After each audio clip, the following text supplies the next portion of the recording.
Never thought I'd fallen in love again. No, never. But my heart's been stolen again. This time, hope it lasts forever. We'll go beyond,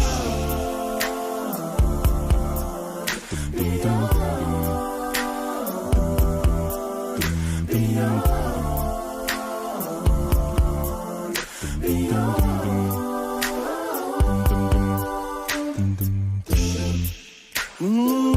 It's been a while now since love's been in this place. You see, many have tried, but no one could take your place, girl. Why you so beautiful? I see the future in your face, baby. Never in a million years I thought that you'd be mine, girl. That you'd be mine, girl. Never thought I would fall. No, never. But my heart's been stolen again. But my heart's been stolen. Last forever. We will go. Ooh, baby. We will go, baby.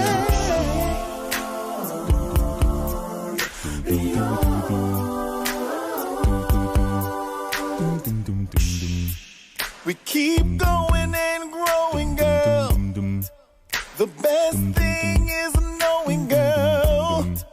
Cause when we KISSING, all I can say is OMG. My love in my life, you make all things right, baby. I trust you, girl, with my life. I don't want nobody but you. I'ma put my ring on you. Never thought I.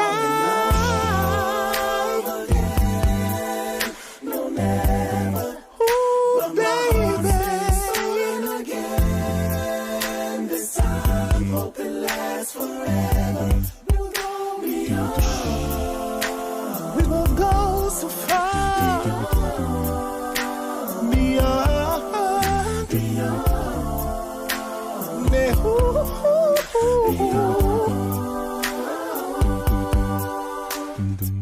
You'll always find what you're looking for, and you ain't looking for a thing. We ain't looking for a thing. Yeah, you'll always find what you're looking for, and you ain't looking for a thing.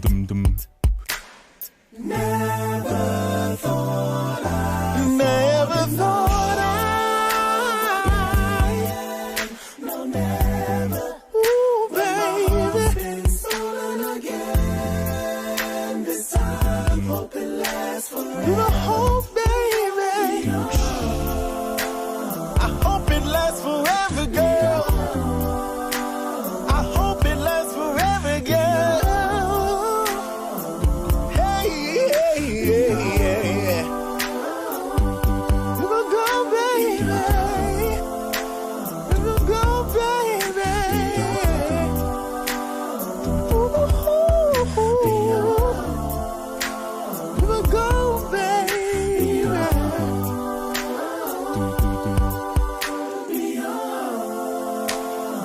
We will go so far, baby. I hope it lasts forever, baby.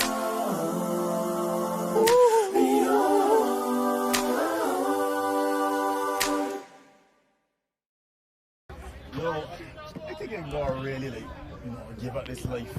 Just try to be a better guy, you know. But wait, man, they got a good girl, you know, and they really feel like go like treat you a certain way. I understand. So what's up with you? Girls. Some things about kind of resolve. I think I can just, you know, apologize and start fresh and clear the slate, and hopefully, you know, that will work out for me. Well, if it makes you happy, give it a try. She deserves it, right? Hey, give you a call and see how it works out, man. Let me know how it goes. For sure. Thanks, man. No problem.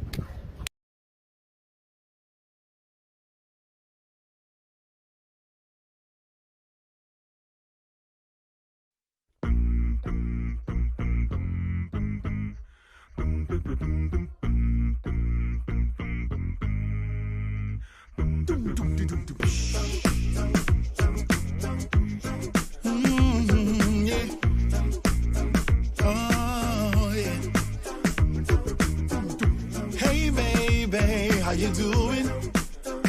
Before you hang up, can you just listen for a while? I was stupid, I'll admit it. Should've never done anything to take away your smile. So I dropped my pride, all my cards are laid. I know I hurt you most definitely, and I'm trying to make it right. I wanna take away your pain. Said you need your space and you're trying to live, but I'm really hoping that you can forgive me. I'm wrong, I wrote this song, it's been too long. Forgive me, baby. Baby, please, this is my apology. I was wrong, I was wrong. Don't you leave, this is my apology. I was wrong, I was wrong. So baby, can I come over and show you how sorry I am? I'll make you my lady tonight. Oh, if you want it, put your request in and I'll be on it. We'll make sweet love all through the night. Oh, I didn't know you would pick up the phone, and now I'm wondering if you were alone, girl. If so, just let me know. I wanna plan a rendezvous. Please forgive me, don't turn away. I wanna try again starting today, honey. I'll fight, I'll treat you right. See me tonight, I'll fix this, baby. Baby, please, this is my apology. I was wrong, I was wrong, girl. Don't you leave, this is my apology. I was wrong, I was wrong. Don't you leave, no, no. I was wrong, I apologize. Oh, believe me, I do, I apologize. I was wrong. I'm sorry, ooh, I'm sorry, I am. I'm sorry, I am. Baby, ooh, I'm sorry, ooh, I'm sorry, I am. I'm sorry, I am. Baby, please, this is my apology. I was wrong, I was wrong, girl. Don't you leave, my apology. Oh, baby, please. Ooh, I was wrong, I apologize. This is my apology. I do, I apologize. I was wrong.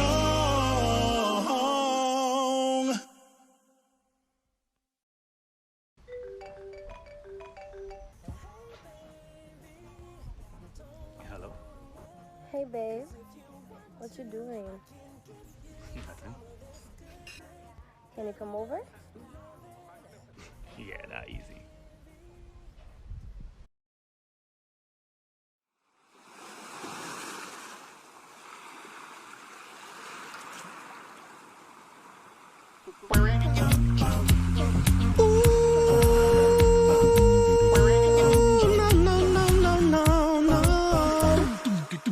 Anybody ever told ya what a woman really is? If you ever get the moment, show them how much they give. You're a shoulder I can cry on, arms I can embrace. Is to hear my deepest thoughts, protect her night and day. You are mother, sister, daughter, nieces, aunties, wives. You are amazing, cause you have given life. You are mother, sister, daughter, nieces, aunties, wives. You are all amazing. I try to describe. You are woman. Yes, you are. Yes, you are. You are woman. Yes, you are. Yes, you are. You are woman. Yes, you are. Yes, you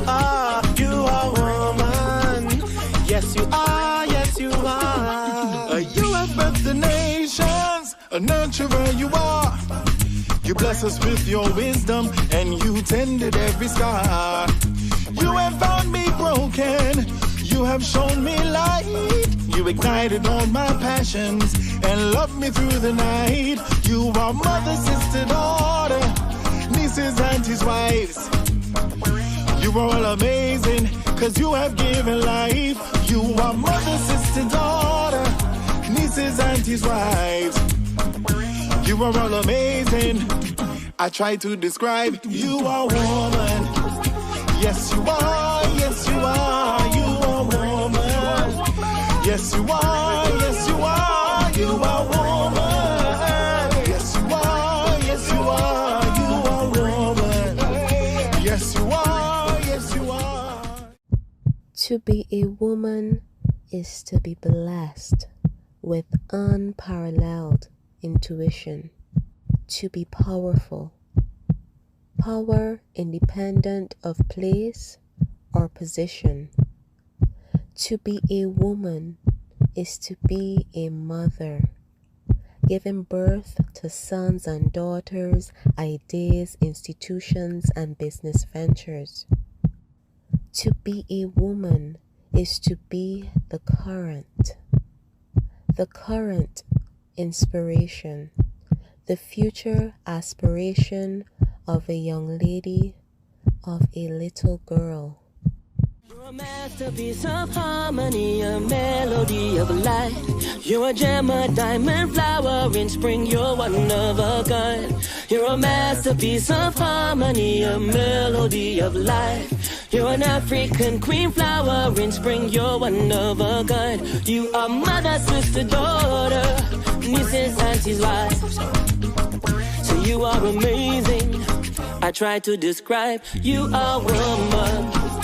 Yes, you are. Yes, you are. You are woman. Yes, you are. Yes, you are. You are woman. Yes, you are. Yes, you are. You are woman. You are woman. You are woman. You are. Yes, you are. Yes, you are. You are woman. You are woman. So you are woman. Hey. And when obstacles manifest as natural, you are born for this. To be a woman is to be the heart of the system, to be the one who brings life into our world.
Warning.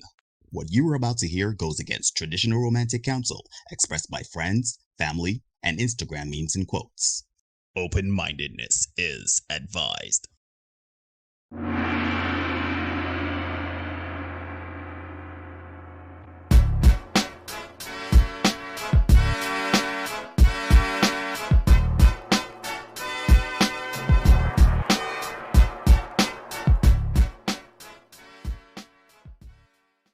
Hey, ladies and gentlemen, boys and girls, people of all ages, and welcome to another edition of the Senate Podcast. I am your host, Neil. I'm joined, as always, by my brother, Derek. Hill. And together we are here with another shortened version. Well, shortened. We are here with a long format of the Senate Podcast. My brother, how are you doing? How are you keeping? Talk to me nice. Man, I can't shout here, so quite fighting off a little bug. Me and the cold air not agreeing at all. I suppose as you get older, these are the things you gotta live with, you know. So yeah, man, I'm trying to fight that off. But outside of that, I am pretty good, in good spirits. So I can't complain, man. I hear fighting the good fight as the Lord, as the old people say, I hear biting. What about you? Hey, good here, man. You know how it is. Everything is going well. Everything is going fine. I can't complain, really. You know, before we get into everything, first, let us plug G-Syndicate. Let everybody know about G-Syndicate, the premier acapella group in the Caribbean. Yeah, man. G-Syndicate, the man doing things. We trying to get some work done. Things getting a little tight in terms of scheduling, but we trying. And big up the fellas. We had a fairly decent rehearsal last night as well. Big up Kiamal, Vaden, Mark, Brett, Hugh.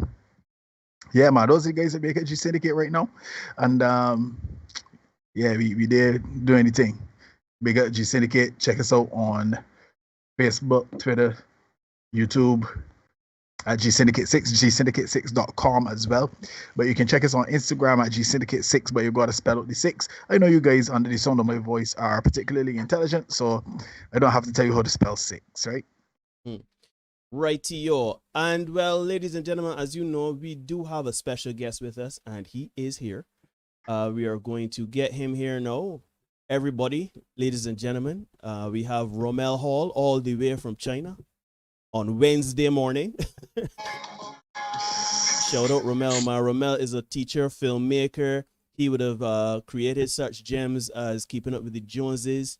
A matter of fact, if you don't know about Rommel Hall in local film, I don't know what to tell you. This man is a pioneer for film. He is an extraordinary filmmaker and pretty damn good teacher too. I would even call him a social influencer, social media influencer as well, because he usually has my face but lively with his escapades in China. You know, ladies and gentlemen, shout out Rommel. Rommel, how you doing, my brother? How is everything? I'm good. Trying to live my best life given the trying times that we in. But yeah, everything good, man. What about you guys? Yeah, man, we good. We here. Well,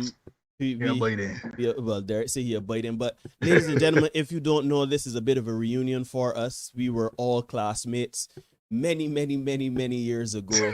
We were part of the Alpha Crew. Shout out the Alpha Crew at Queens College. Yes, we are here. Yeah.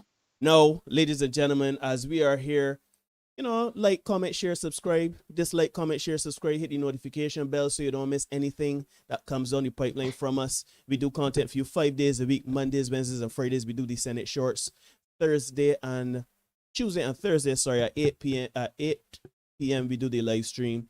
And yeah, give us a like, give us a subscription, dislike, just share. That's the most important thing. Share with everyone. No, as everybody knows, well, good night to everybody in the chat. We're seeing a lot of people here.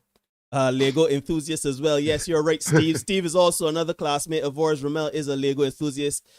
He had a rant today on Facebook talking about somebody was saying he was playing with toys or something like that. He said, no. It was a replica of a Home Alone set.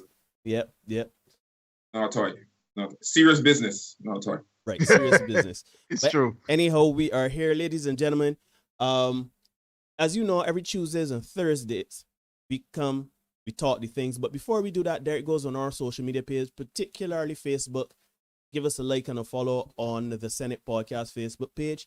Usually he goes there to drum up conversation, to get everything going. He will post something and also to let you guys know what we're going to come with. This Tuesday is no different. Of course, Derek would have posted something today. And this one is going to be a very interesting one. This one is titled The Chameleon. I hand over the reins to you, sir. Pastor Marshall, lead us in sermon tonight. Yeah, man. Good night to all the people in the house. You see my man Snow saying he agrees with the scarf. Yeah, man. Me and the cool air just ain't green. It rough for me for real. Since the temperature dip, it's been rough. But anyhow, Rough B. it rough me. Yeah. So, fellas, ladies and gents, in the center, over the weekend, I watched a very interesting discussion unfold on Facebook, right? And the post that started all the controversy was made by my good buddy Graham Vaughn. We were in an ensemble together at BCC not too long ago. And fairly decent bass player Graham is. So shout out to Graham if he's watching. And he made a post that was by the very lovely Kerry Hilson, right? So tonight we're going to get into Miss Hilson and a couple other ladies, and not getting literally, but figuratively. And through their situations, I'm going to take the opportunity to further debunk and demystify a few things for everybody under the sound of my voice, from my perspective, of course, and show the men in the Senate chat tonight why it is critical not to get finessed by these chameleons in these times, right? So when I saw the screenshot come up and I saw the back and forth, I smiled because I kind of had a feeling of how it would go, right?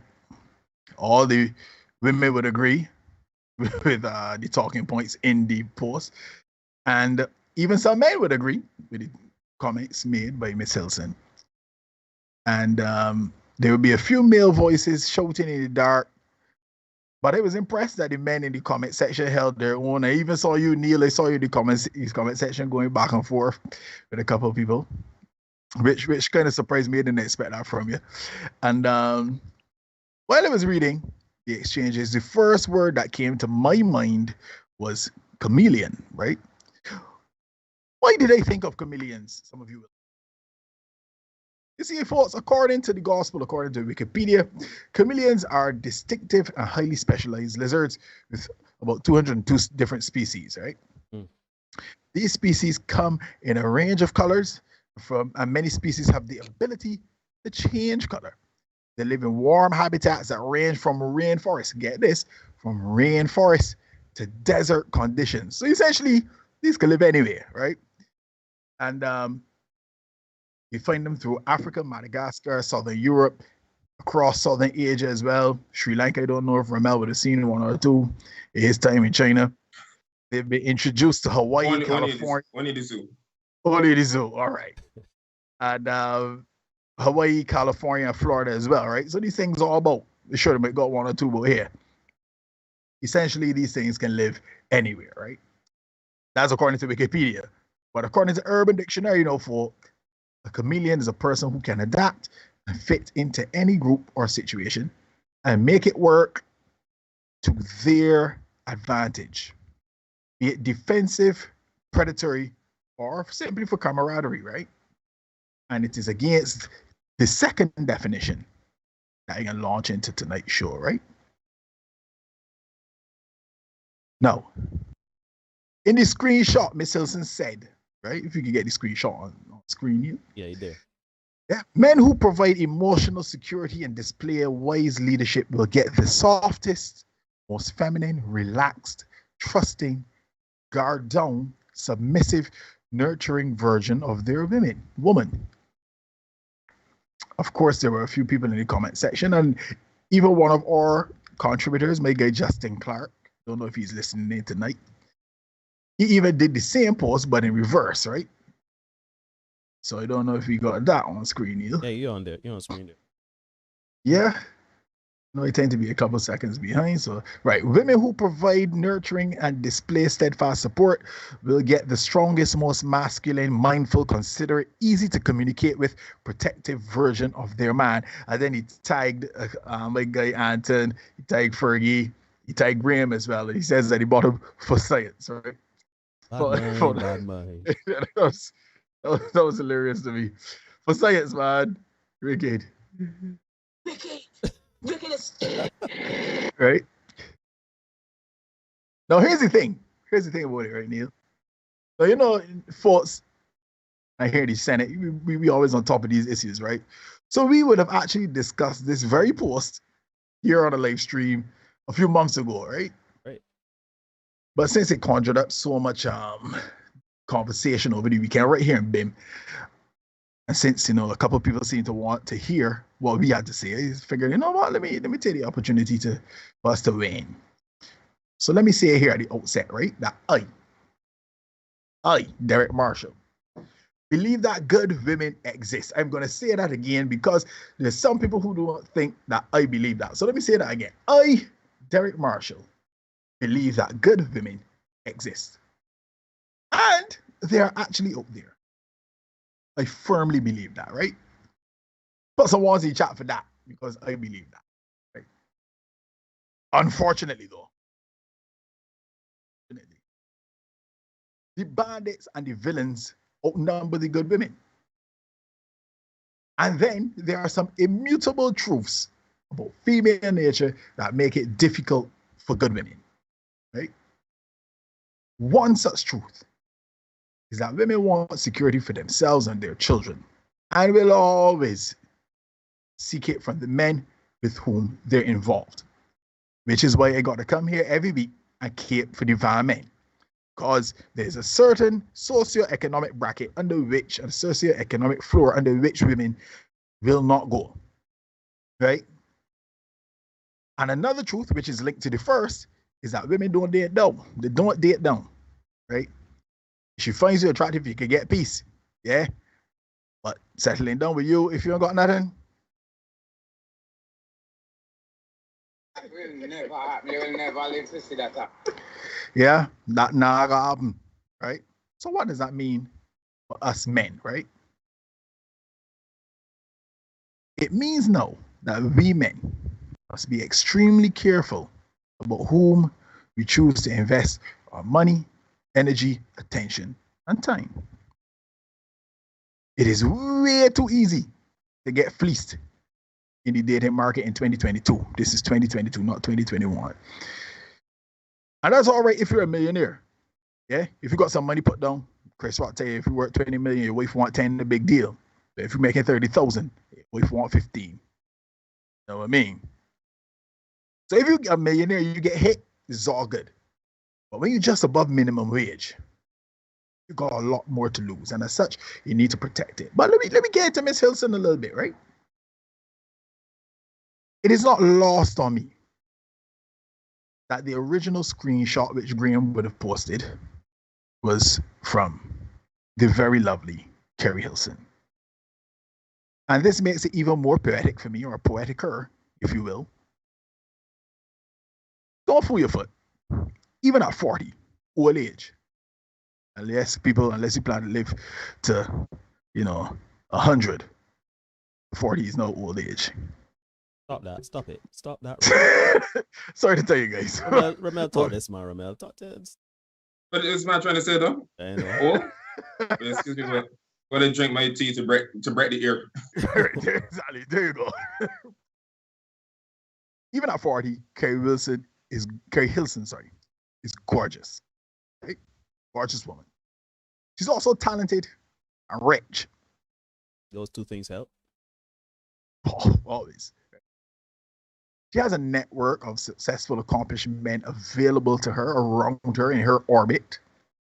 But for some reason, she can't seem to find one. Does anybody really think that a woman, gorgeous, talented, rich, should really have a problem attracting a man? Because I don't know, you fellas can tell me. But the way I see it, if she's set up like that, I don't think it should be a problem, right? So what is the problem for Miss Hilson then? You see, she has had access to the pick of the litter in her younger years. Serge Ibaka, sound familiar? Anybody know Serge Ibaka? NBA player, millions of dollars when a year come. Trey Songz. He a little wild, but Soulja Boy. Wilder. So she's Wilder. So I've said to you before, guys. And that's why people don't really like this space, right? And we get a lot of pushback because the things we have a contributor, my guy Philip. Philip calls me often. He says, "You are a prophet." Steve says here to be very often. You seem to be a prophet. You say things and then they kind of, come to fruition. They kind of happen. Because there's certain things that life is just tend to work a certain way. You know what I mean? When you get a certain age, you see certain things enough. Life is said to work a certain way, right? So I said to you, you got a fella, he treat you good, or you got a fella on a certain level and you leave him, ladies. Everybody else after that is not going to be on that level. Remember Megan, good. We can get the shit in a minute, but we crack on, right? So she had Serge Ibaka, Trey Songz, Soulja Boy, accomplishment, right? Men of status. And she didn't cash in. And now in her later years, she wants to flip the femininity switch and catch a man of her dreams. Right? Let's look at Angela Simmons, Neil. Let me turn off this light. It got a light here bothering me. Give me a second. Ladies and gentlemen, you are watching the Senate podcast. Like, comment, share, subscribe. Just like, comment, share, subscribe. Hit the notification bell so you don't miss anything. And yes, we are here live.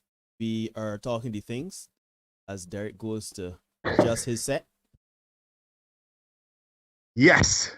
And back hitting harder than income tax. Right? You didn't want her words of John King. Angela Simmons. She very recently posted a video where she reenacted the scene from Coming to America, where Prince Hakeem is introduced to the lady who he's supposed to be married. I don't know if everybody remembers Coming to America, right? And he asked her to, hop on one leg and bark a dog and stuff like that. And what we gonna do? We got a video, Neil? Yeah, man, we got the video. Let's see how this thing went down, right? Yeah. Right, let's go. I say you do. Yes, Your Highness. Bark like a dog. A big dog. Woof, woof, woof, woof, woof. Hop on one leg. Woof, woof, woof, woof, woof. Make a noise like an orangutan.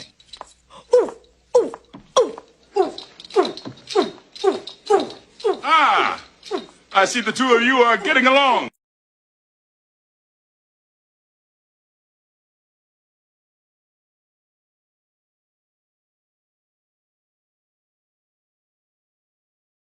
Love it. Coming to America, awesome movie, man. The caption she had on it, right, guys? The caption she had on that particular video was, "When I finally meet my husband," right? Got a screenshot there, Neil? On screen already, brother. And check who comments underneath that. Big up the Godfather, Kevin Samuels, for checking her out low with his comments. He said, yeah, let me see if you're really ready for this, Let me be real, let me be real. Does anybody believe that Miss Simmons would be willing to submit? Yes, that's the curse word they get used tonight, right? That anybody be willing to Miss Simmons would be willing to submit to a man on that level. Not only to a man on that level, but consider that what was portrayed in the movie for laughs, she is reenacting that is servitude. But she's pushing that to say, I am willing to submit to this extent. Yeah.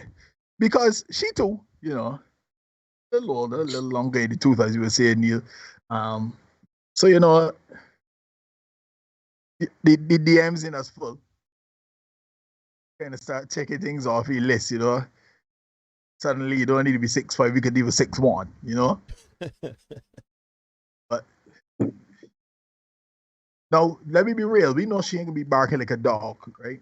But would she be willing to humble herself to sufficiently to be able to get the man that she wants? Not any arbitrary man, the man that she wants, right? I don't believe so, right? That's me. If you don't think that she can do that either, put some ones in the chat for me. Let me see, right? And here's the next part of it, right, Neil? Ladies and gents at the home, Ramel. You see, there's the part that Miss Simmons will not share with everybody. Right? This especially hopes that her potential husband is unaware of the fact that she was, in between Little Romeo and Little Bow Wow for a little bit. Little Romeo being masterpiece, son. And then she chose another guy over Little Romeo. Little Romeo, a solid guy. But well, they're thawing it up in the streets and stuff like that, broke and stuff like that, trying to front, telling people he put a private jet and really truly he just said no in the play that stuff, man. I'm out people front street, So yeah, what she will not say is that she was talking to a guy, she had a baby by a guy who was into some less than upright dealings, and he happened to get deleted. Yeah, he got deleted. He was into some stuff, that was on the other side of the law, and he lost his life. And since then, she's tried to reconcile with Romeo, but Romeo's like, now I got pretty much. She can get casual there. Work with me. Romeo about it. Coincidentally, Bobo has been shooting his shot. Yeah.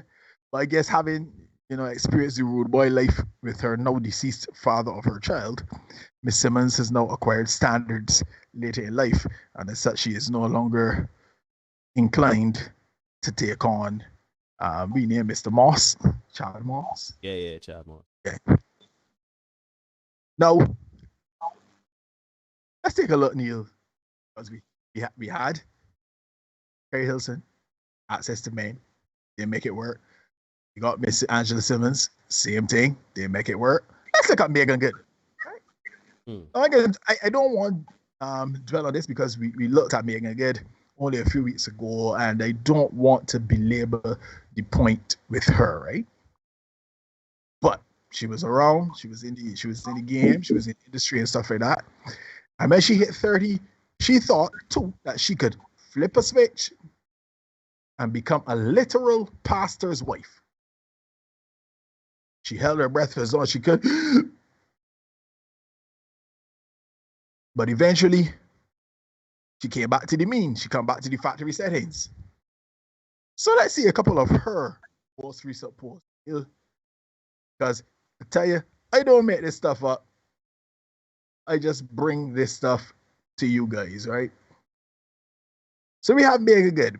She posts, be proud of how you've been handling these last few months, the silent battles you fought, the moments you had to humble yourself, the times you've wiped your own tears. Celebrate your strength. Yes, was half naked, but that's irrelevant. Yeah? Post the inspirational pics whilst you're half naked. It's awesome. I know there's a pet peeve of yours here. Yeah. So that's that. But there's only one thing. She went to a game a couple of days ago. She posted this, right? Posted this. You on screen here? Oh, you did. What does the jacket say, guys? Get the jacket. Because I don't. That's the front. She's also, a very attractive girl. Yeah, because she doesn't look like 40. Let's put it out there. She doesn't look 40. But look at the back. It's fantastic, ain't it? Miss Good, if you're nasty. All right, Megan. You know you're nasty too. Holla at me. Holla at your boy. Yeah? Holla at your boy. Ladies and gents, femininity is not a switch. You can toggle on and off. Even though a lot of women seem to think it is and try to do it. But they had an ex who would always say, the facade always cracks. Why do I say this, right? Gents, a woman's femininity can't be conditional. Why is that, ladies? Because women don't want conditional masculinity. Women don't want a man who will be a man today and not tomorrow. That right true. Got to provide right true. Right true. Right? This is why these days we always hear the question, what do you bring to the table? We all know that a man has to come to the table as close to a made man as possible. Right? But ladies seem to think that, we could be pretty. That's it. It could be combative. It could be, what's the word? Uncooperative.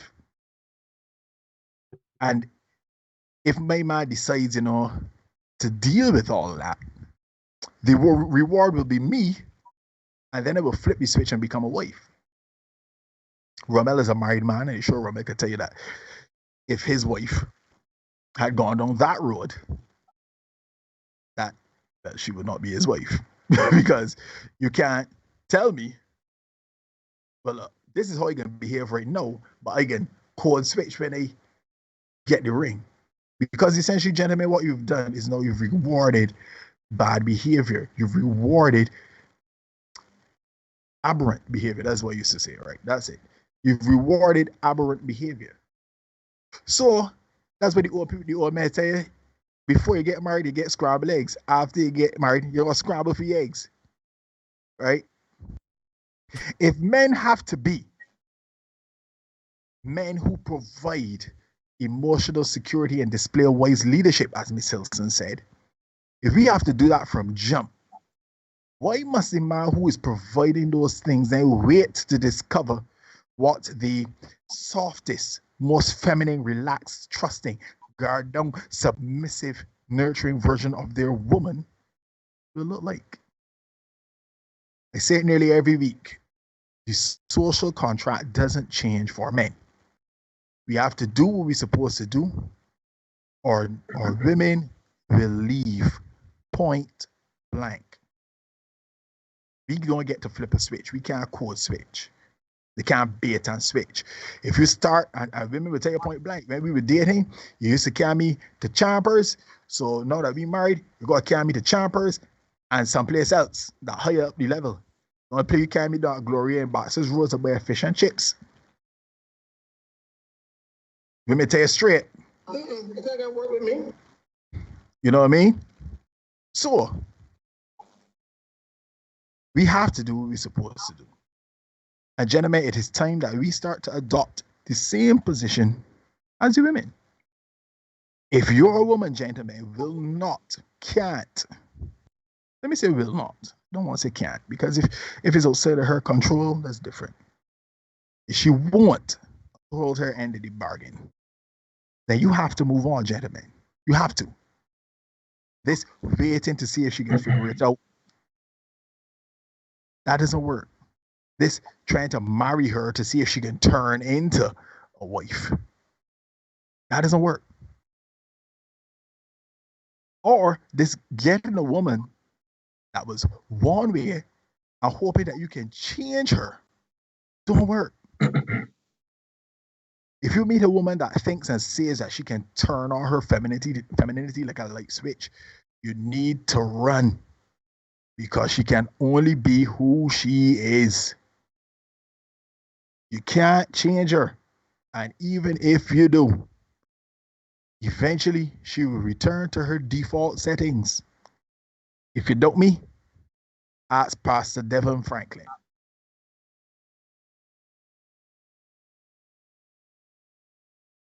Over to you, my brother.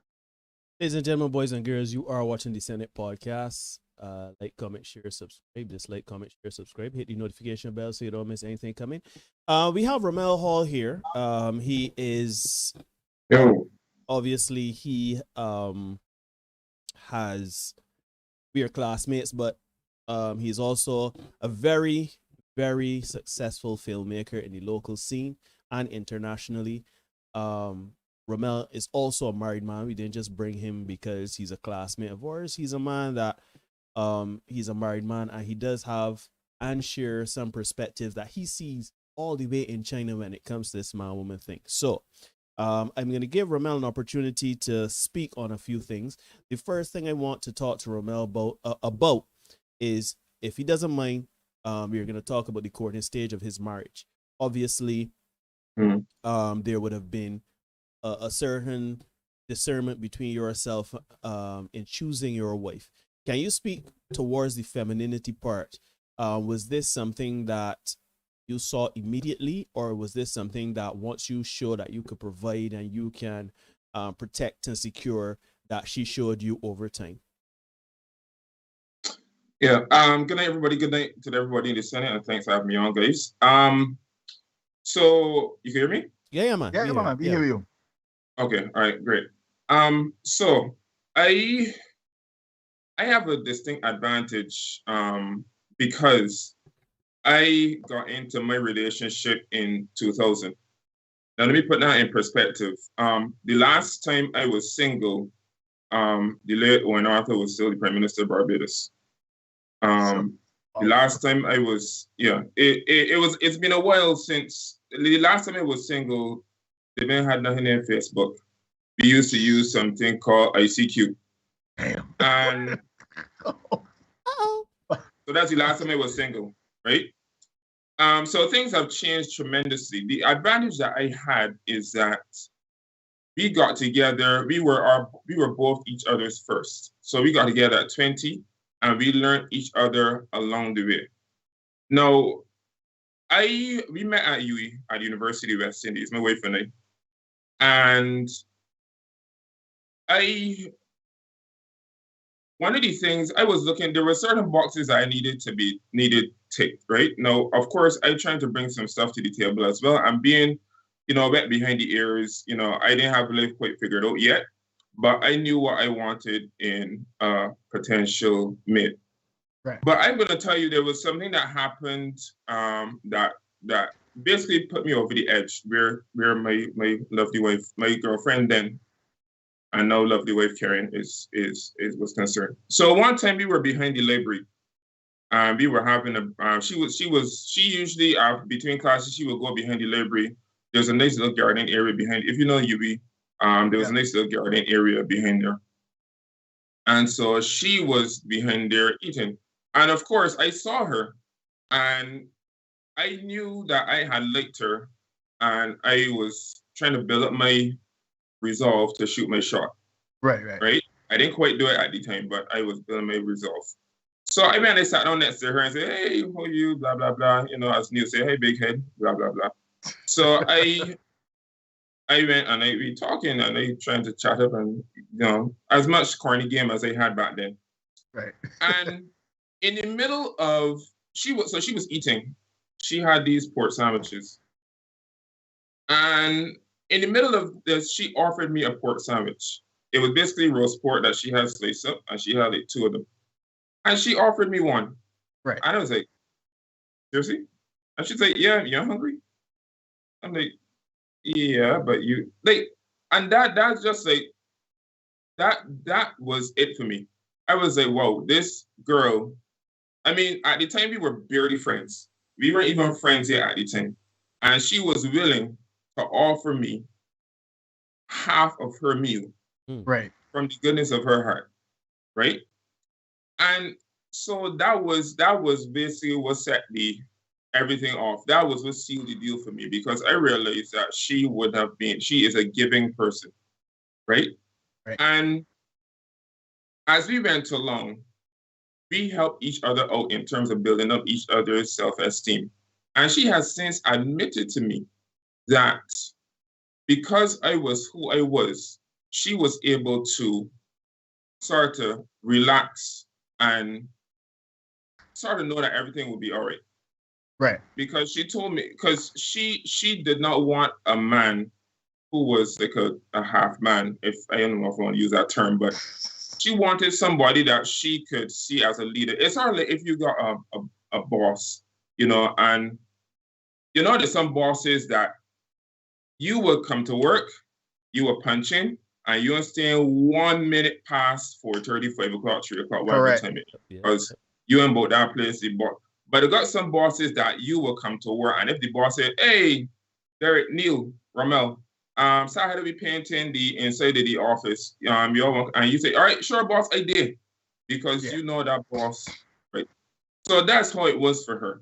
And so that's why I said, in looking at the thing for this, the Chameleon, she had admitted to me, as I said, if I was not who I was, she would have tried to take advantage of me, because she has had situations where she had guys who were a little, I should say, not as forthright, because as Karen would say, my mother would say, my dearly departed grandmother would say, I real stubborn, right?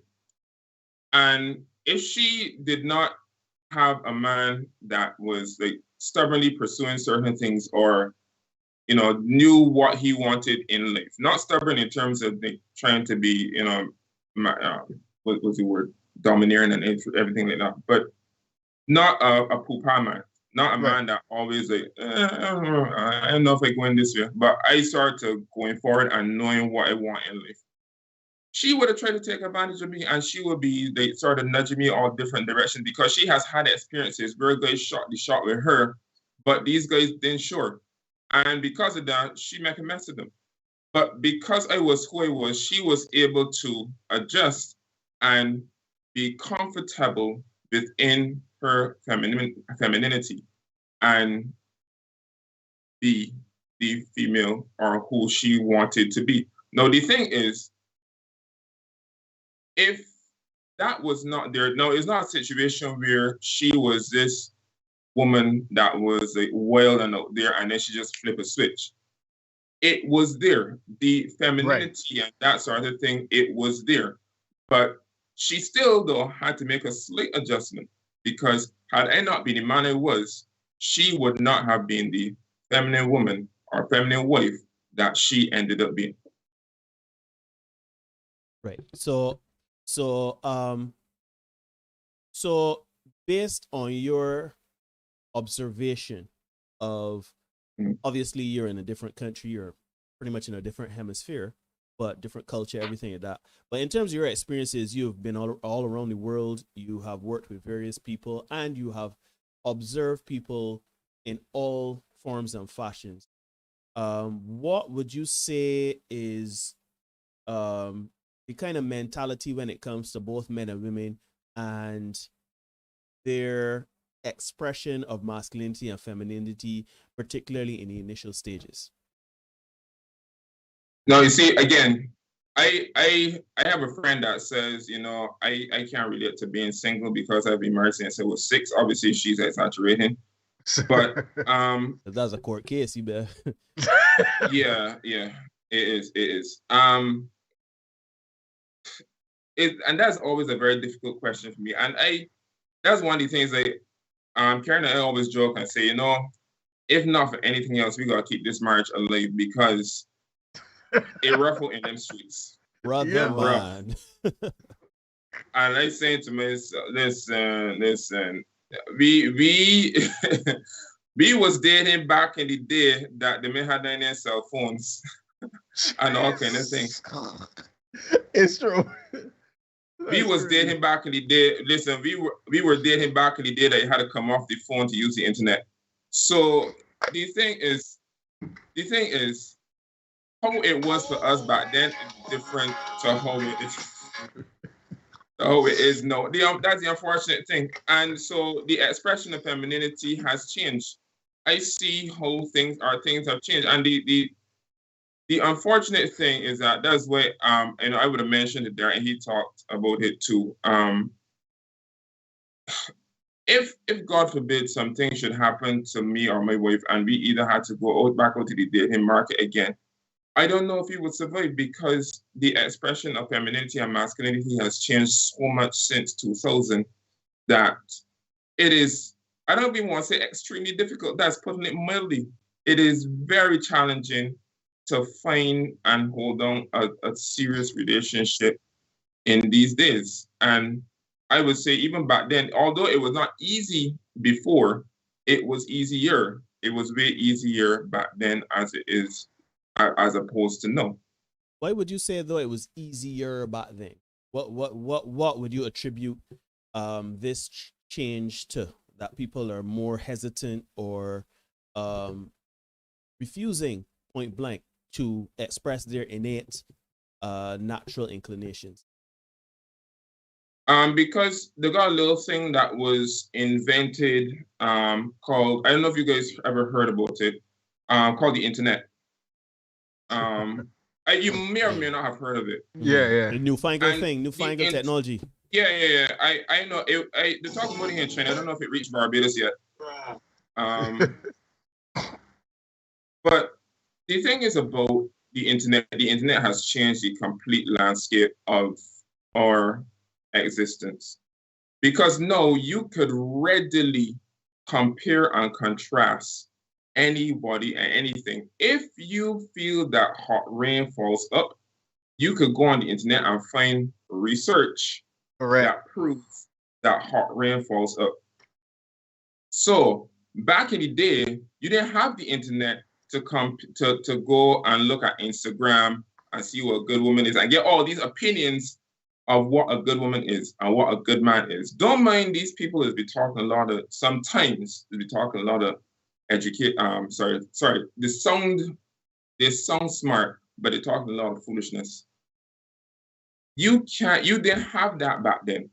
Back then, you didn't have access to all these videos, because I have people who tell me they how to put this? They were taught how to do certain things, certain intimate things in the bedroom by watching porn. Again, when I was single, the only way you can watch porn is by asking for the folder at the video store. Wait, video store? What's that? Video store. Romel, you already know that we old enough to know that there was no folder. We had to get in a back room where they had the collection. Because they had VHS, they had the CDs or DVDs back then. Right. That's true. But no, you could go online and find videos to say, oh, let me try this little thing here. So no, there are so many external influences that completely change the landscape of how relationships work, how relationships function, because suddenly you could go and get all these opinions from all kind of people, and suddenly what you thought was right ain't right no more because Jada Pinkett says this, or whichever social influencer says it. So it makes it way more difficult in these days. The next question I would have is, by the way, good night to everybody. I don't want to make it seem that we are skipping the chat and everything like that. For those of you that would have joined later than when we started, good night. Thanks for joining. Take a moment to like or dislike. That's all fine. We have Romel Paul here. We talking. He's all the way of China. He was just having his breakfast. That's how far away he is. Romel, I want to ask you another question in terms of the reason why people, or let's go, yes. Why would you think people are, why would you think, so we talked about Graham, we talked about his post and everything like that. Well, not Graham, sorry, but Kerry Hilson.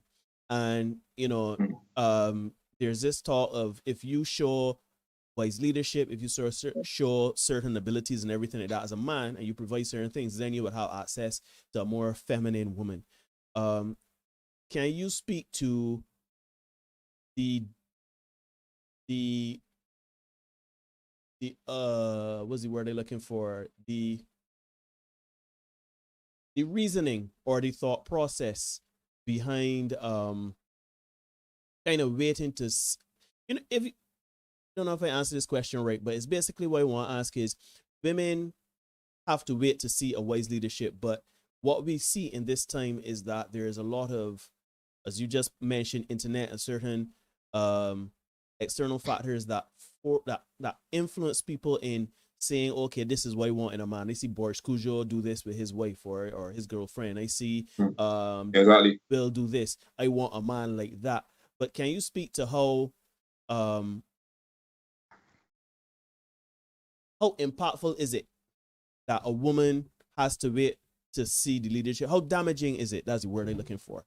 How damaging is it, as you see it, for a woman to have to wait to see certain things in a man to say, okay, I'll be feminine, and that may not come until, as you know, you're in your case where you're married, etc.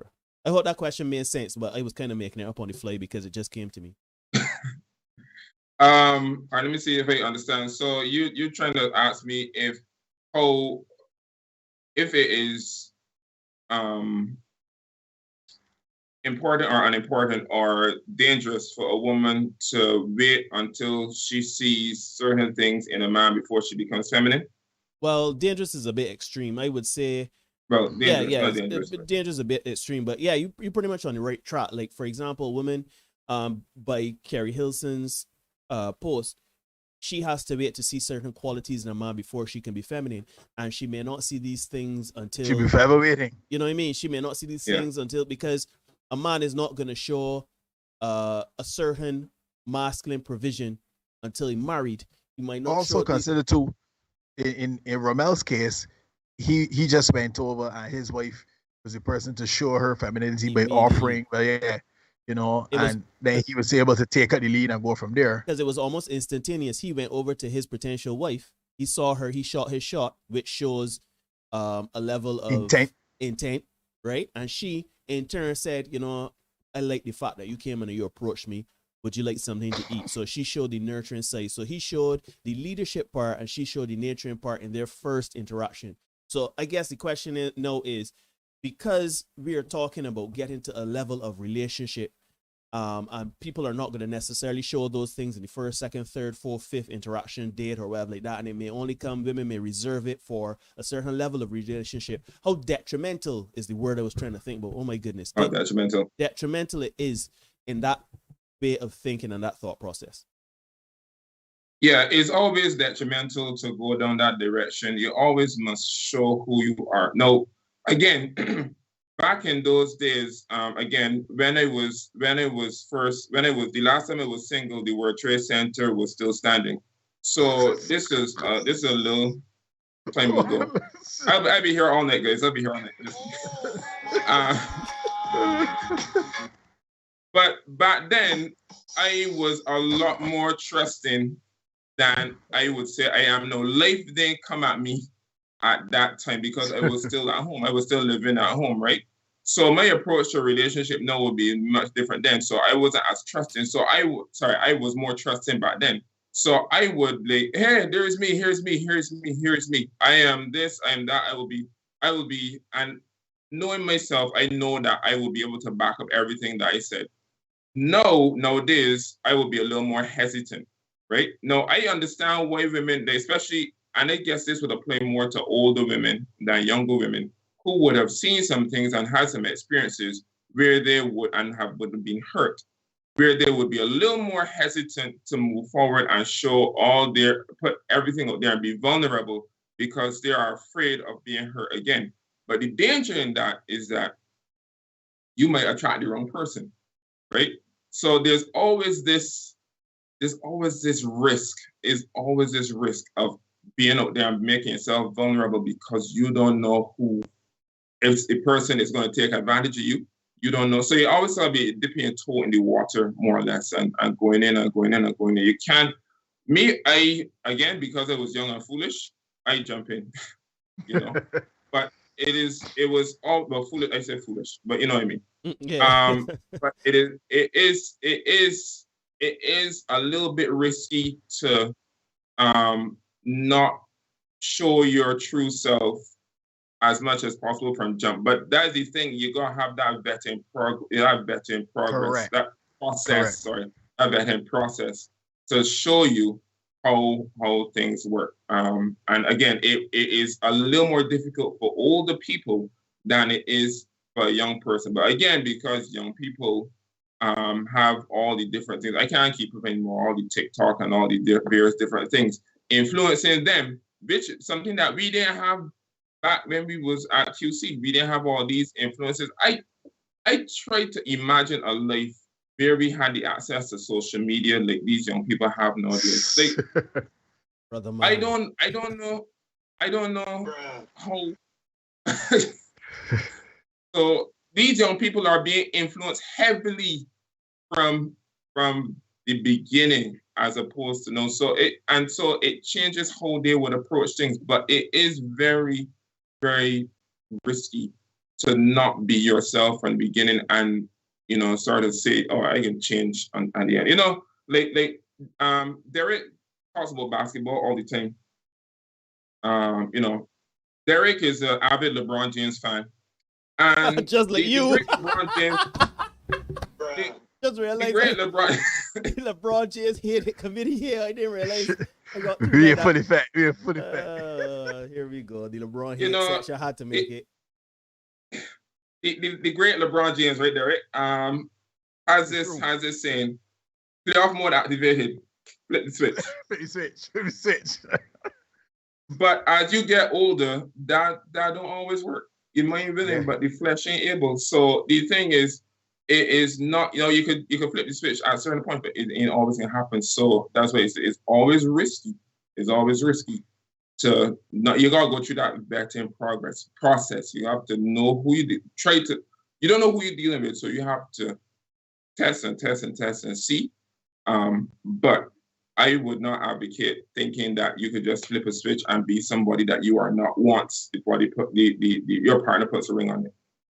Agreed. I find that is so critical when you talk about vetting, because obviously you would have watched your wife and you would have seen, okay, from a distance, like this like a girl I want to talk to or whatever, and clearly she had her eye on you too.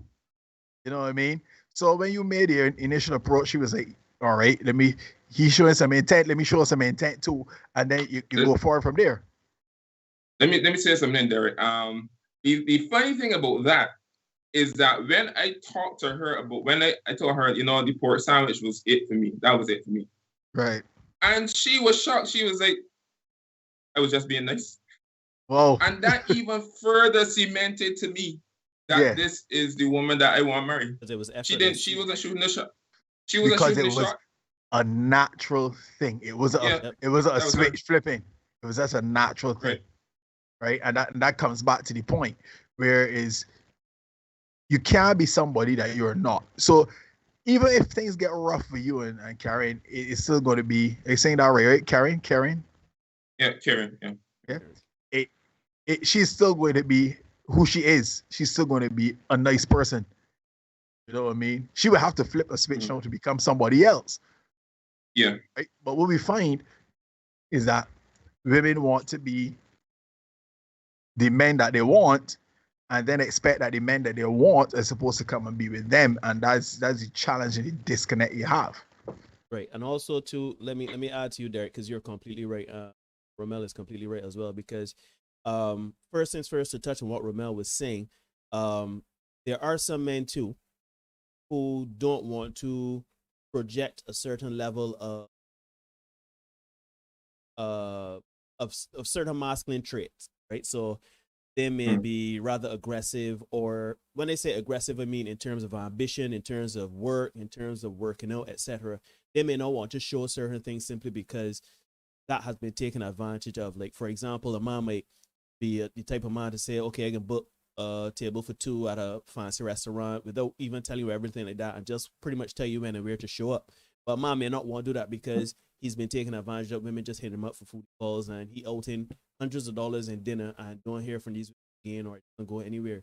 So to me, it comes down to, what do you want? Setting an intent for what you want. If you want a partner, you will have to show certain things, but you have to strike that balance, because as Derek is saying, you don't want to, you can't put all your cards on the table, one, but two, you got kind of find that balance where you can, you showed intent with your wife, your potential wife. She showed you the nurturing side in terms of offering you something to eat. It's simple, it's subtle, but it's something that for you is very impactful, and you never know what could happen. But a lot of people nowadays are very standoffish.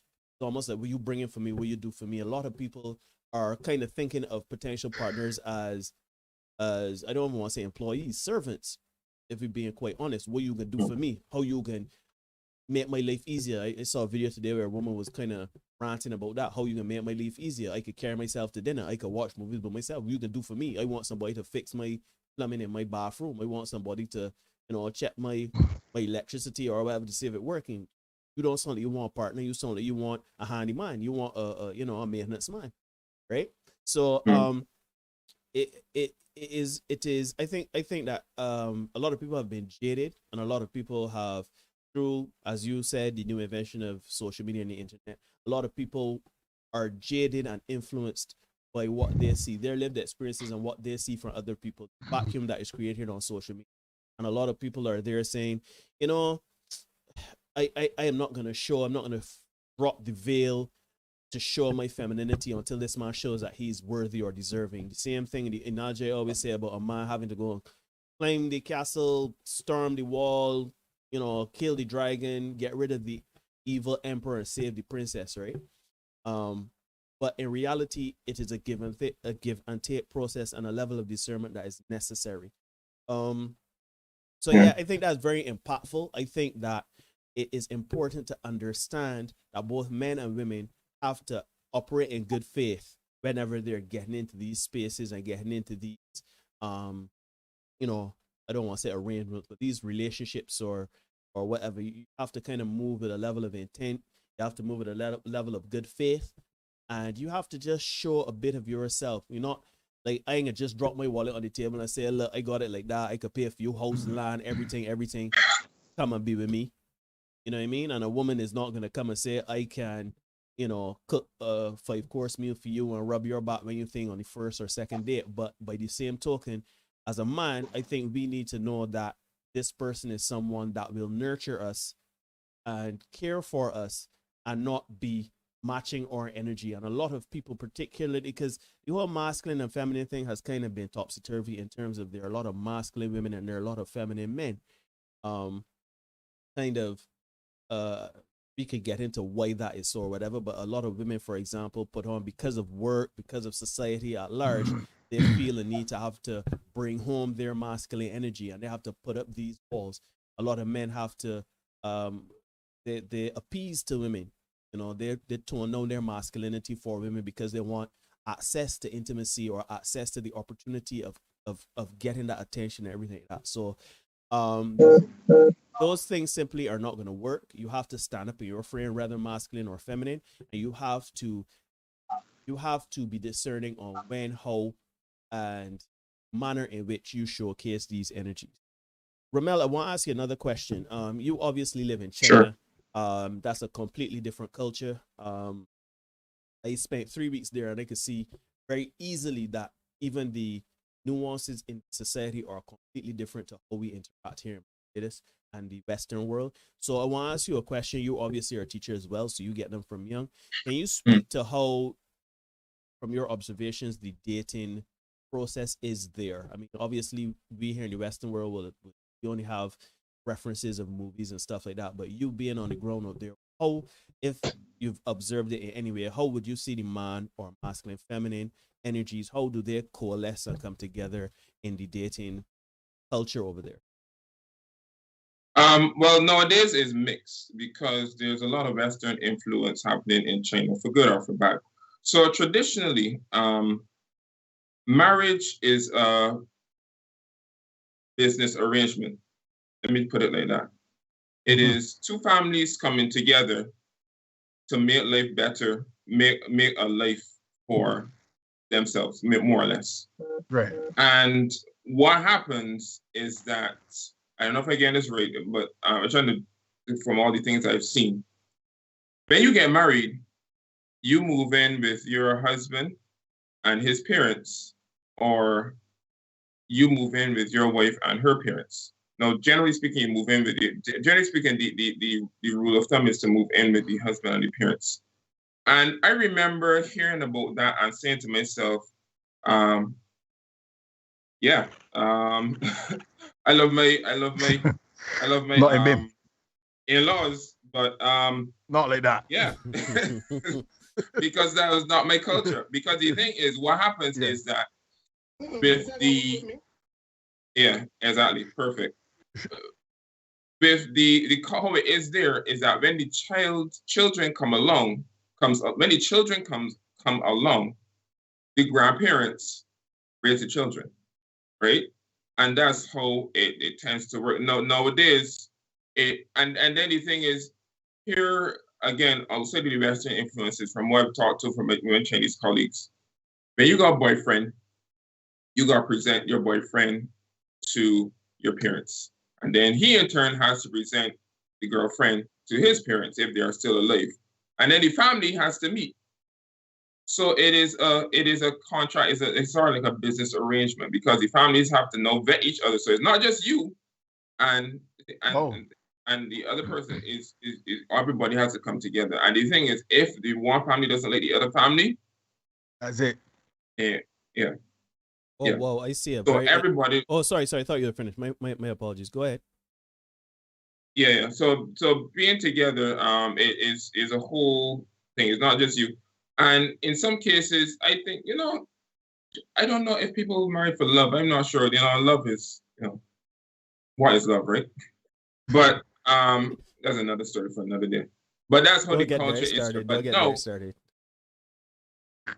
you know, what is love, baby? Don't hurt me no more. What? But there are a lot of Western influences where no, that doesn't happen as much. I know you find young people going off to live alone, not alone, but you know, together as opposed to living with the in-laws. And sometimes that works, sometimes it doesn't. Sometimes the in-laws are incensed because their first thing is, but that's not how the tradition is. The tradition is yeah. So things are changing, as I said, for better or for worse. But that is from what I've seen. That's how it traditionally works over here. Well, that is interesting. I don't want to lose this question that Erica just posed. I'm curious how being in China and in a culture of traditional gender roles affect Romel's marriage. We reflect what we consume, social media, music, TV, etc., but also what we are surrounded by. Very interesting. It's interesting because I'm in a little precarious situation where that my wife is not with me, unfortunately, thanks COVID. She was supposed to be here, but what happened is that I was supposed to come here for 6 to 9 months, you know, do a scouting report and report my findings back to base camp being my wife. And she was supposed to join me. But then COVID. So embassy shut.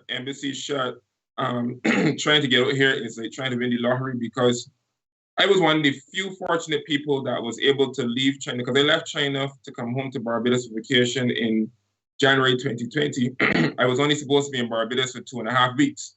I ended up being there for 6 weeks because my my flights back to Shanghai were canceled. And I finally was able to get one back. And basically, we were on one of the last planes to land in Shanghai where we didn't have to get a COVID test. They actually made that decision. People coming from the United States had to get a COVID test. But because the authorities made that decision while we were in the air, technically, it didn't apply to us. So they actually told us, y'all lucky, because if y'all came in tomorrow, you'll be getting that swab, that good old swab, which I, so far, knock on wood, have not had to have, right? So, unfortunately, we are not together, right? I mean, involuntarily separated. We still talk and everything every day and blah, blah, blah.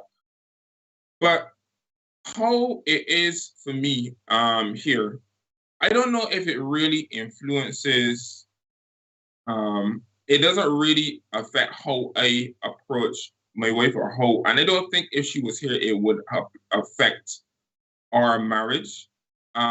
Because with us, we set the climate of our relationship and we try not to let outward influences affect us. Again, the last time I was single, the Sony Discman. Okay. The last time I was single, the Sony Discman was the #1 selling electronic device. Romel, so it's been a while. No, time out. What am I gonna need you to do, right? I need you to start making these jokes because we're the same age, all three of us. And when you make those jokes, because there may be some people watching saying, "What the hell is a Discman?" Exactly. What is a Discman? I know we street old men. Shoot, when we had a Discman, it was like finding alien technology. So. Yeah, dude, it was amazing. But yeah, so we try not to let outward things influence us. That's why I said this social media thing is so it could be so toxic to relationships because you have a lot of people out there talking foolishness but sounding real good. I mean, perfect example is all the anti-vaccination information that's out there. People talking a berriffle of nonsense, doing research, and sound real good and influencing people tremendously. So I said all that to say we try not to let outside influences. And the thing is about a marriage, especially knowing that my wife and I in this very unique, but not unique, because thousands of families are in the same situation we are. I mean, there are lots of families, and unfortunately, we don't have children. But I know of several cases that because of when the pandemic happened, that was during Chinese New Year, which is the largest. This Chinese New Year is the largest travel day in the world. Forget Americans will want you to believe that Thanksgiving is not. No. The most people movement happens during Chinese New Year because of the volume of Chinese people that move around China and move around the various parts of the world, right? The Chinese represent, or used, I don't know the stats now, but they used to represent the largest traveling demographic. If you ever, and Neil could attest to this, being on a flight to China, how many non-Chinese people were on that plane that you were on, Neil? You can remember? Yep, 23. And that was the contingency. Exactly. That was the people that we were with. Correct. That was the delegation we were with. So correct. Maybe, to be honest, it was one of those big, huge planes. I'd never been on a plane that big before, to be honest. So maybe 30. I would give them probably. Correct. Boss, I was on an American Airlines plane from from Shanghai to Dallas. I was the only black man. Not only I was the only black man on the plane, only non-Chinese person on the plane. To the point that when the flight attendant saw me, she like recoiled. She was like, hey, "Where are you from?" Yeah, does Matt not like you? Right. So anyway, so it's a little different. It's a little different, and I completely lost my train of thought. Sorry, guys. Sorry, I forgot what I was saying. I was making that point. You were talking about the Chinese New Year and the movement of people and. Right. So a lot of people are in this precarious situation because the Chinese New Year represents the largest movement of people. So there are lots of families that have been separated. So mommy went home during Chinese New Year. She went back to America. She went back to Canada. She took the kids to go back home to visit granny and granddad. Dad stayed in China and he continued working. All right, bye-bye, sweetie. Bye-bye, kids. Can see you guys in 2-3 weeks. Whoops, pandemic happened. Can't play back. So people, unfortunately, a lot of people in this situation. And so we try not to let things influence us. We try to work on our marriage. Marriage is something that you got to work on. Like, I have a friend that always used to say, you can't control who you're attracted to, but you can control who you love. Love is a choice. Because Karen and I have now been married. We have been married. Neil. I was going to drop another job, but you said. No. Do you go ahead. Are you ready? Drop it. Go ahead, man. No. No, but see, all right, I would say this. When we got married, you used to get married in churches, right? You used to get married in a church. You would take pictures outside the church. You would get in a limousine, and you would go to the reception area. In the late 1900s. Right. Yeah. Back in them days, right? A horse-drawn carriage. Sorry. But those feelings that I would have had in the very beginning, they wear off after time. And you have to make a choice on who you are, how you would approach this person. And you have to be very deliberate. You can't put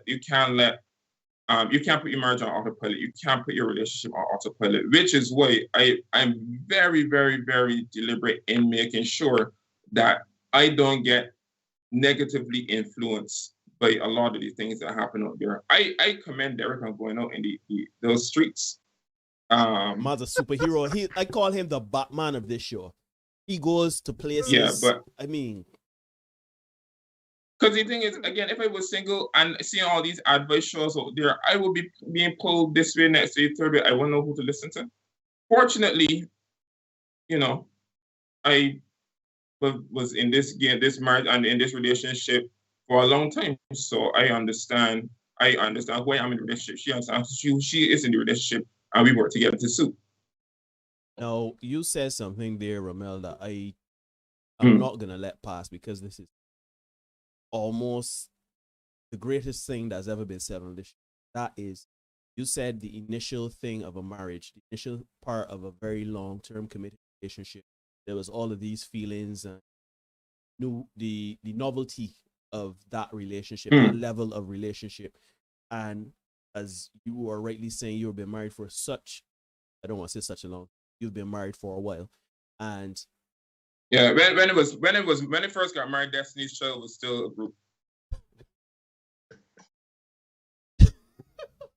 Right.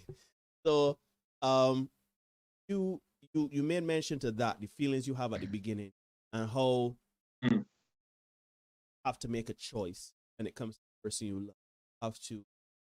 Have to be vigilant not to let your relationship, marriage, go on auto. That is, I think, one of the most impactful things ever said on the show, simply because a lot of people believe that marriage is the fix. If you understand what I mean, we've got married. We feel this way today, but these time references triggering. Yeah, man, a lot of people be age, but you know, when we, because Erica, Anton, and them, Rian, them ain't too far behind. We see Ruben in the chat. That's another alpha man, and I don't mean alpha as an alpha. I mean the class we were in. Yeah, Because that's a different connotation, though. But there's a little semi-class reunion here. But it's very important how a lot of people get married and they believe, okay, we get married. That's the hardest part. Everything will work itself out in the balance because we are married. But the numbers show differently in terms of the rates people are getting divorced and the reason why people are not getting, because it doesn't work like that. As you just said, your marriage is hard work. You know what I mean? You and your, especially now in these times, there's a lot of I don't want to say pressure, but there are a lot more challenges in how your dynamic works. So but as you say, you've made a choice, and that is born out of the commitment you made all those days ago in that church back when they used to have weddings in churches. So I think that's very important. I just wanted to reiterate that because I don't want that to be lost, what we're talking about here, because relationships are hard work and it's a daily choice, because sometimes it's not even about anniversary to anniversary, month to month. It's quite literally a daily choice to love the person and to be committed to the person. Yeah, let me just jump some days here. that person can piss you off. Yeah.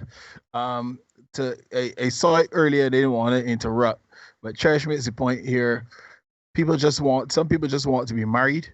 No one wants to be a husband or a wife. I will put on an act for the position. They want till the mask peels off.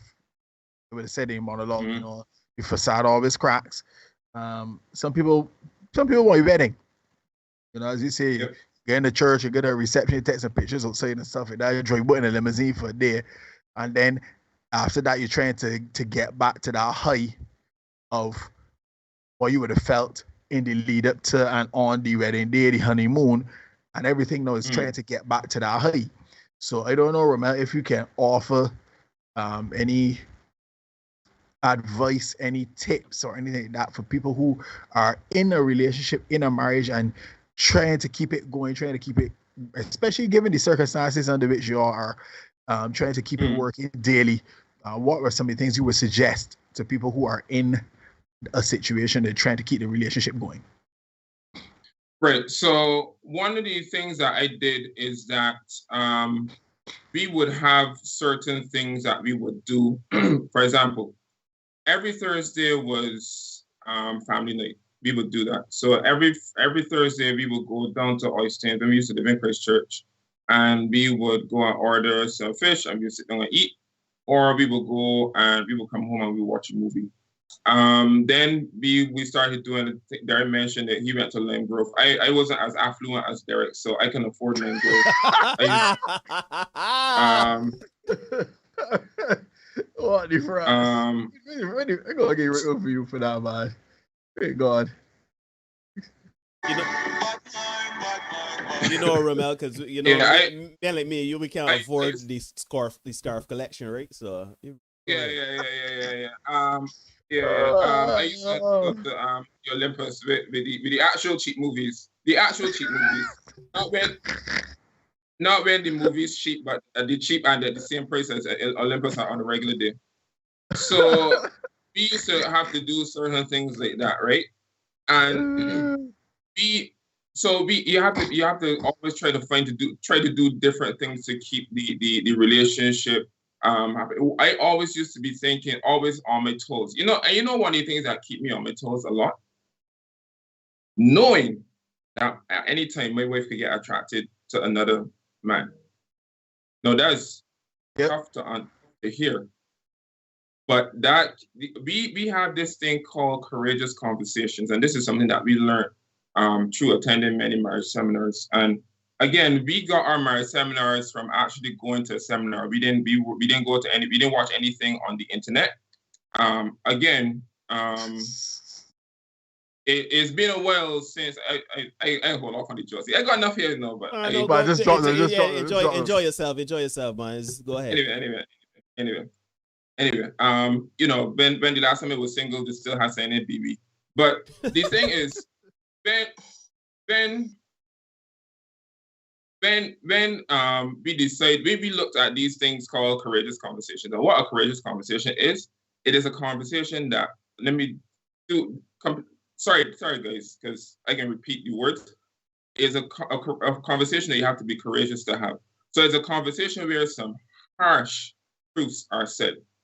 So you talk about things that the person did that upset you, and you talk about things that happening in, like, for example, you being attracted to somebody else, right? And these are not things that are easy to hear. You as a man, I don't care how manly you are, when your wife tells you, yeah, I'm only gonna talk to you. I got some feelings here for XYZ. That's just fairly unsettling. Yeah, it would be. Because the thing is, I can't be mad. You know why I can't be mad? Because generally speaking, many times I have been attracted to women that are not my wife. And again, women don't want to hear that. But that's something that happens. And I can't get mad because the same way I get attracted to another female, I cannot get mad at my wife again being attracted to another man. So because of that, and having that in the back of my mind, that helped to keep me on my toes, because I think, you know what, I don't want she to be a flight risk. No, after 15 years, I don't think she'd be a flight risk. But even so, you can't sit on your laurels and say, man, we did it for 15 years, man. She in for the long haul. Nah, because how many relationships have we seen that these people were together for a long time and then, whoops, divorce after 20 years, divorce after 25 years, as the children out the house, husband and wife split because, because empty nest syndrome, because they don't know how to live together anymore, because they have spent so much time dealing with the children that they don't know how to deal with each other anymore. I have a good friend, I won't say who it is, but I have a good friend who said and this is controversial, he always greets his wife first, and his children understand that. So, you know, you will see the thing all the time at the airport. You know, daddy come back from a trip or mommy come back from a trip. And who's the first person to greet? The children. Yo, that is powerful. That is so powerful, yo. Speak. But he told me this. When the children run to him, he said in the beginning, the children run to him, he said, no. I give him mommy her kiss first. Because mommy gonna get a kiss first. Because without her, it wasn't all the rest. She's the originator. Right. So then I didn't come to you. But he said, no, the children understand that. So the children just wait till daddy give mommy a kiss, and then, all right, yeah, daddy, you know. So that is one of the things knowing that is one of the main things that help to keep me on my toes where my marriage is concerned, because I know that my wife, being a red-blooded female, would be attracted to another male. No. Here's the follow-up question to that, because you make a good question. Eric, I see your question about submission. I can ask Ramel that after. I don't want to forget this point. How has that understanding that your wife is obviously a red-blooded female, heterosexual female, how has that determined your level of competition versus complacency in your? I don't understand the question. What do you mean? So basically, you know that your wife could potentially be interested in other men, attracted to other men. I'm not saying you're doing these things because you don't want your wife to leave, but you obviously understand that you have to remain, competitive. Relevant. Relevant is a better word. Yeah, relevant. So relevant is a better word than competitive. How has relevance versus complacency played a part in your marriage, and you being like vigilant of those things, understanding that, you know, your wife can, you know, obviously she's red-blooded, as you said, and you're a red-blooded man, so, you know, she's not here, you can't. Yeah. Yeah, but you see, and that's as I said, that's the main thing that influences my decisions in my marriage. That's the one of the main things. And I always use like I use like Red Plastic Bag as an example. This is a man that was singing since 1984, and he has changed and he has continued to remain relevant. I mean, this is a man that sang a song in, I forget which year this was. I think this was 2016, no, 2017, boat raid. And I mean, 18.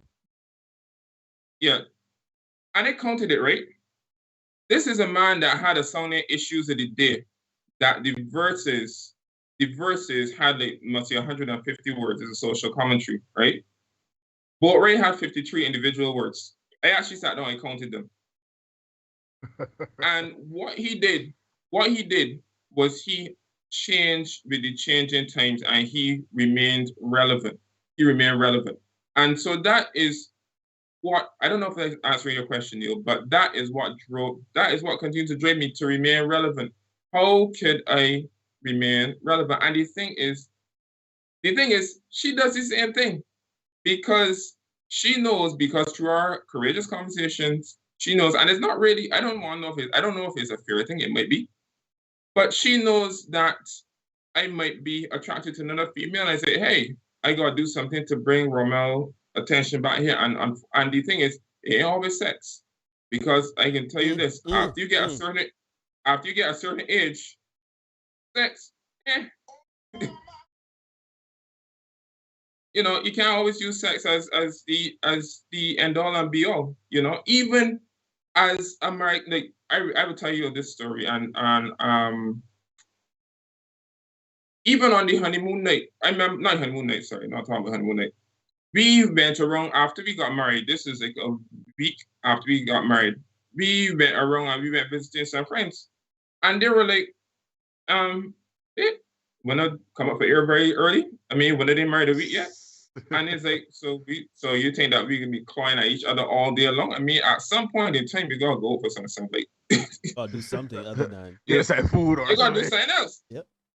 That is when we was both young, and this is when we was both freshly married. They ain't even dry on the marriage certificate yet. So even then, we understand that sex ain't everything. So you can't always use sex as the driving force to keep your relationship spicy. You got, like, I mean, things like I would be sitting down at the computer and working on a script or whatever, and Karen, without my prompting, will bring something for me to eat. Like, I would see Karen Karen would be tired, right? I would be tired. Karen would be tired, and without her prompting, I will go and get some oils and I will rub her feet, because I try to keep myself relevant. I try to keep myself relevant, and that's how, because I always thinking, you know, I always need her to see me as the person that she really hits her heart to. And she also operates in that same way. I gotta make sure that this man always sees me as the one, and I stay that way. And that is so significant, Romel, because it's a two-way street, right? Yeah. And that makes it easier for you to be able to give of yourself, because you know it's going to be reciprocated and stuff like that too. Not saying that that's where you do it, but it's easier to do that when you know that your efforts are being appreciated and reciprocated. Yeah, that's the thing. Because the thing is, how I got into it, I was thinking, you know, the man's perfect, because I looking at how I remember our mutual former schoolmate, not classmate, schoolmate, Dion came on some months back, and she talked about what she's experienced seeing her mother and her father. Right. And I only going based on what I see my mother and my father. You know, my parents were both teachers, right? And they both retired now. But I saw my father doing a lot of the provision, and my mother did the management of the home, right? And so that was how it was. And they did that. They worked out. They've been married for even longer. I mean, when they got married, Michael Jackson was still black. So they have been in it for a long time. They were in it for a long time, right? So seeing that I went into my marriage the same way, and I was like, oh, I got provide, and not giving my wife space to do her thing as well. But the beautiful thing is that she didn't take advantage. She didn't sit back and say, oh boy, this man can provide, let me do everything. Right? And things like that. And the thing is, because of home, right? And I didn't recognize the dynamic because there's sometimes my mother provided, right? But I was so intent in being the provider, that I sort of went into this thing like I don't know, like an Energizer bunny, more or less. But the thing is that you have to make sure that you find that person. And I am so lucky. And I tell her all the time that I found the unicorn. It's funny because you have to be it's funny that Bob just said that in the chat. You know, that's sweet. He has a unicorn. Oh, really? Yep. Austin just said that. Shout out to Austin. Yeah. So fortunately, you know, that was it, and I was lucky because again, it was a different time when we got together. So it was a little easier, as I said, it was a little easier to do certain things because there were not as many outside influences. Back then, the only outside influences would be friends and family, right? And then people could only get you if your family had call waiting. So, you know, it was different. It was different. It was a different time. It was different. Before I forget to, Erica did ask about submission and how that plays a role. You did touch about it just now in terms of like, you know, you doing your work. He comes and brings something for you. He's doing something or had a long day. You hit in, you know, hit some oils and everything.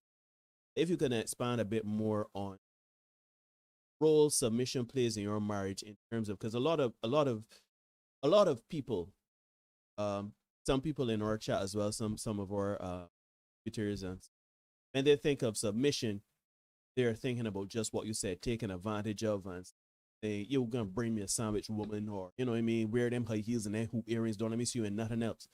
Speak about what submission looks like in your marriage, or expand on it a bit more. Submission is not subservience. That's the thing that people get tied up in, because whenever people talk about submission, they always think of slavery. That's the unfortunate thing. Submitting is just stepping back and letting somebody else take the lead, right? And I mean, being a Christian minded, and being a Christian and Christian minded, you know, the Bible talks about submitting one to another. I like to think of myself as a very good cook, right? But my wife is a fantastic cook. So guess what? I gotta submit to her in the kitchen, right? Because she is a better cook than me. No, I would admit I do a better macaroni pie than her. I mean, that's the one thing. That's the one thing I would say. I do a better macaroni pie than her. Watching, don't. We are not responsible for any risks in the marriage. that was a source of consternation for her. But I had to be like, but no, you do everything else better than me. Let me have the macaroni pie now. She's so bad. But anyway, so I got to submit to her in the kitchen. But the thing is, and this is where it comes to figuring out who you are in a relationship, that didn't come easy. One of our first arguments, and you guys can think that this is stupid.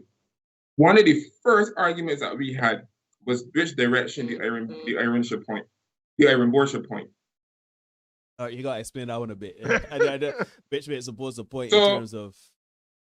So all right. You're a lefty. Yeah, I'm left-handed, right?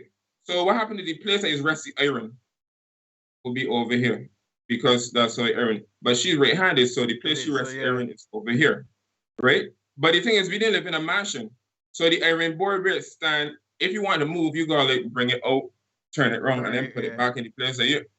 So it's like cheese on bread. Well, you got the iron board right now, but that's how you're supposed to iron. You talking about? And that was an argument.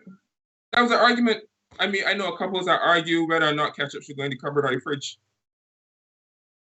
And so, or the classic, which way the toilet paper, the flap the toilet paper should go on. You know?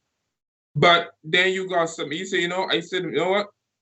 Whatever, I will back off, and this is me submitting. I can learn to iron like this. And you know what I did? I iron it backwards. So rather than taking out the iron board and moving it around so I could iron like this, I just basically iron from the other side of the ironing board so that I could iron with my left hand. And that's what submission is. That didn't kill cow, as we say in Barbados. But some people are not willing to do that. Some people are willing to compromise. Everybody, this is the way I do it. You need to be right. You need to be right. Yeah, this is how I do it, and that happens so much, especially in the kitchen, because you come up seeing things being cooked this way, and you wife or your partner cooking things a certain way, but that right? How you putting in the rice before you boil the water? So different things like that. So you have to be able to understand that submission is not subservience. And it's just stepping back and letting somebody else taking the lead, and you having faith that that person has your best interest and the interest of your family at heart. And I don't know, because obviously you're the married man here. You're the one that has the longest 10-year relationship, three of us. But I just want also see if because what I'm extrapolating from that too is that sometimes you don't always need to be right. Like I have a somebody very close to me. She always says, you gotta choose the hill you want to die on, and not every hill you want to climb up and get the shots over, because in that same example that you use where y'all had your first argument, you could be like, but I left-handed, so this how we plan to, I'm a man, I'm macho, I'm gonna lead, this is my masculine energy, I'm gonna press like this, right? And she could be pig-headed, stubborn, and saying, well, I right-handed and this is how I press, and let's do the majority of pressing anyhow, so this is how we press and everything. And that could be a continued source of your argument. And really and truly, we talking about pressing close. We talking about, right? It's not. This is not a deal breaker that we're talking about. It sounds ridiculous when you say, "Oh no," but I mean, no. I mean, that's what it was. Yeah, and that's the thing, right? A lot of people, and I don't know. I can't speak for Derek, but I've been guilty of this too, where you arguing and you standing up in a certain thought process and mentality, and you're unwilling to submit for things that when you look back on it and you think about 5 years down the road, it don't matter. It don't 5 minutes later, it don't matter. It don't matter. It doesn't matter because when you look at some of the things we need to be right about as human beings, it's like how you store things. To me, if I realize we always arguing about ketchup, for example, you made an example of ketchup in the fridge versus the cupboard. If I realize every time it comes to this ketchup, I go in ill feelings toward my wife or my girlfriend. You gotta choose: is it being right about where to store ketchup more important than your relationship? You know what I mean? So it's like they need to be right. I think that is a big component. Or arrogance or ego. I heard once somebody say you have to kind of remove your ego sometimes out of certain situations for the greater good. You do, right? You do. So that's very important. Ladies and gentlemen, I just want to plug the show here quick, fellas. Ladies and gentlemen, you are watching the Senate Podcast. Like, comment, share, subscribe. Dislike, comment, share, subscribe. Hit the notification bell. Let's take a minute and I see a lot of people here in the chat, and we have very little likes. So let's get that like counter a bit up. Or shoot, give us a dislike if you think that Ramel here, we talking about he was married in 19 all along, and relationships here like that, we old men need to hush up and just get hit. When they get married, when they first got married, relationship with Arms Wide Open was #1 on the Billboard charts with Creed. That's a guilty pleasure of mine. But yes, and let's bring it back around to what this topic is about. We're talking about the chameleon. We're talking about kind of hiding your innate nature from people in the beginning of relationships and in relationships. I don't know, Derek, if you want to hit the chat, because a lot has been said. Man. Yeah, I didn't want to interrupt. A lot has been said. You let Ramel speak. This is fascinating conversation, and I hoping that we could get this done again, because we running up there in time. But it's fascinating stuff, man. Awesome. Yeah. I got to ask. Sorry to cross you guys. I want to ask a question. Okay. So Derek, I explain you my direction or where marriage is concerned. Ramel boy, this ain't gonna happen in a one. We've been talking over for an hour and a half. This ain't happen in a 1.5 conversation, brother. We talking. No problem. Sorry, continue. You're good, but you're not good for. You're not good. You're not good. It's true. Why will say? As I said in the monologue, there are good women out there. You know what I mean? I believe there are good women out there, and you never know. We see if I hit my millions. We'll see what can happen. You know what I mean? Baby, Derek, you can wait till you get millions to look to get married? Yeah, that way I got saying they give if I get hit. You know what I mean? But hey, hold on a minute, man. Hold. No. This is unscripted. We did, Derek. You are telling me you are anti-marriage. No, you know we usually like to say that we are like-minded individuals. But I can't agree with you here. You can wait till you get millions to get married. But that's the worst time to get married, brother. But at least I'll be able to take the blow then. You can't take blow though, man. But you want to take the blow at half, and the red a half or 2/3 of your millions, but you can be back down to 1,000 here. But deal. Make sure you get a prenup here. But I tell you, we gotta do a show with that. We can do a show with the prenup thing. We can do a show with the prenup thing. But it's better to get married then than to get married now, because shoot, at this point, if I get hit for nothing, half for nothing as well. You know what I mean? So it's better for me. It's better for me to get hit. Boy, if I get a millionaire, if I am married, that shop shut here. That shop shut. Exactly, Ruben. Ruben is a Chris Rock man. Ruben know what's going on. Right? If you make 30,000 your wife won't take OJ, man, bigger. Check OJ. Yeah. I can't say bigger OJ. That's the real connotation. No, you can't do that. Yeah, so let me dive in the chat a little bit. Somebody's asking who's Destiny's Child from Gen Z. Man, Gen Z. Yeah, people are not interested in working on anything or any commitment such as marriage, says Marley. Victoria says, as usual, nobody wants to do the work. Everybody looking for excuses to run through the door and leave responsibility behind. To that, I will say, you got, as Romel was saying, you got kind of put in your toe, then put in your foot, then put it up to your knees, and you know, you keep showing. But for the time you realize you keep going in and you going in full all the time, and the person that you going in full with, it meeting you halfway, is a problem. Teddy Pendergrass had a song he wanted 50-50 love. You know, 50 is, I would like to say that both people bring in 100. You know what I mean? So, and that's where we kind of get tricked, because you know, again, our relationships then become transactional, because I can give you this with the hope that I get about this. Shoot, not even the hope, the expectation in some situations. So with me, for my particular set of circumstances, you know, I kind of go into it. This is me up front. This is who I am. You know, this is how I operate. I say all the time, if I going out, like say if I going to Lucky Horseshoe, for example, and I want a female company, I invite you out. We see how it works. I got the bill. It's cool. If you want to come in on the bill, that's great. You know, but I invited you out. I got it. Having said all that, if I realize that I'm the only body doing all the inviting, or I'm the only person doing all the spending, at some point I gotta realize, you know, I am not getting any ROI for the business heads in the house, and no return on the investment. And at some point I gotta say, well, all right, then the malice, then the rancor, but clearly we're looking at this thing differently, and I need to just move on. And I think more men need to start assessing when they've kind of tapped out the investment, and there's no return on the investment. I think we wait too long as men, because we try to get some sex. A lot of times that's really what it is. We try to get some sex, so we keep thinking that the more we put in, the more we can get out. Women in like banks, right? Yeah. Fergie says, I'm gonna let Romel drop in knowledge. Preach. Yeah, he is. Marlon says, do you think that fast food life causes this? Okay, that's a question to Marley. Rihanna says, many people these days don't have an example from home as to what it takes to be a wife or a husband. Too many broken homes, especially in the Black community. Facts. Marlon, good marriages seem to be the exception and not the norm. Definitely. Again, a lot of people, some people get burned. Remember Aston says, they'll still leave, even if you are a super dude.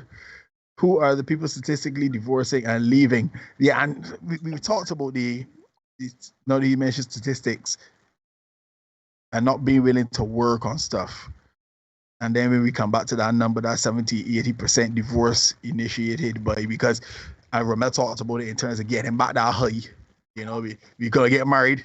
Yes, and that. Take some pictures. We take some pictures and then we get a nice limousine ride. We go away for a little trip for a week or whatever, come back. And then everything after that is trying to reattain that high as opposed to working on your relationship and working with your partner. Correct. So, correct. And when because you can't get back that high, it's like, well, I done with this here. We go to the next place and see if we can get a high from there, you know? Chasing the high.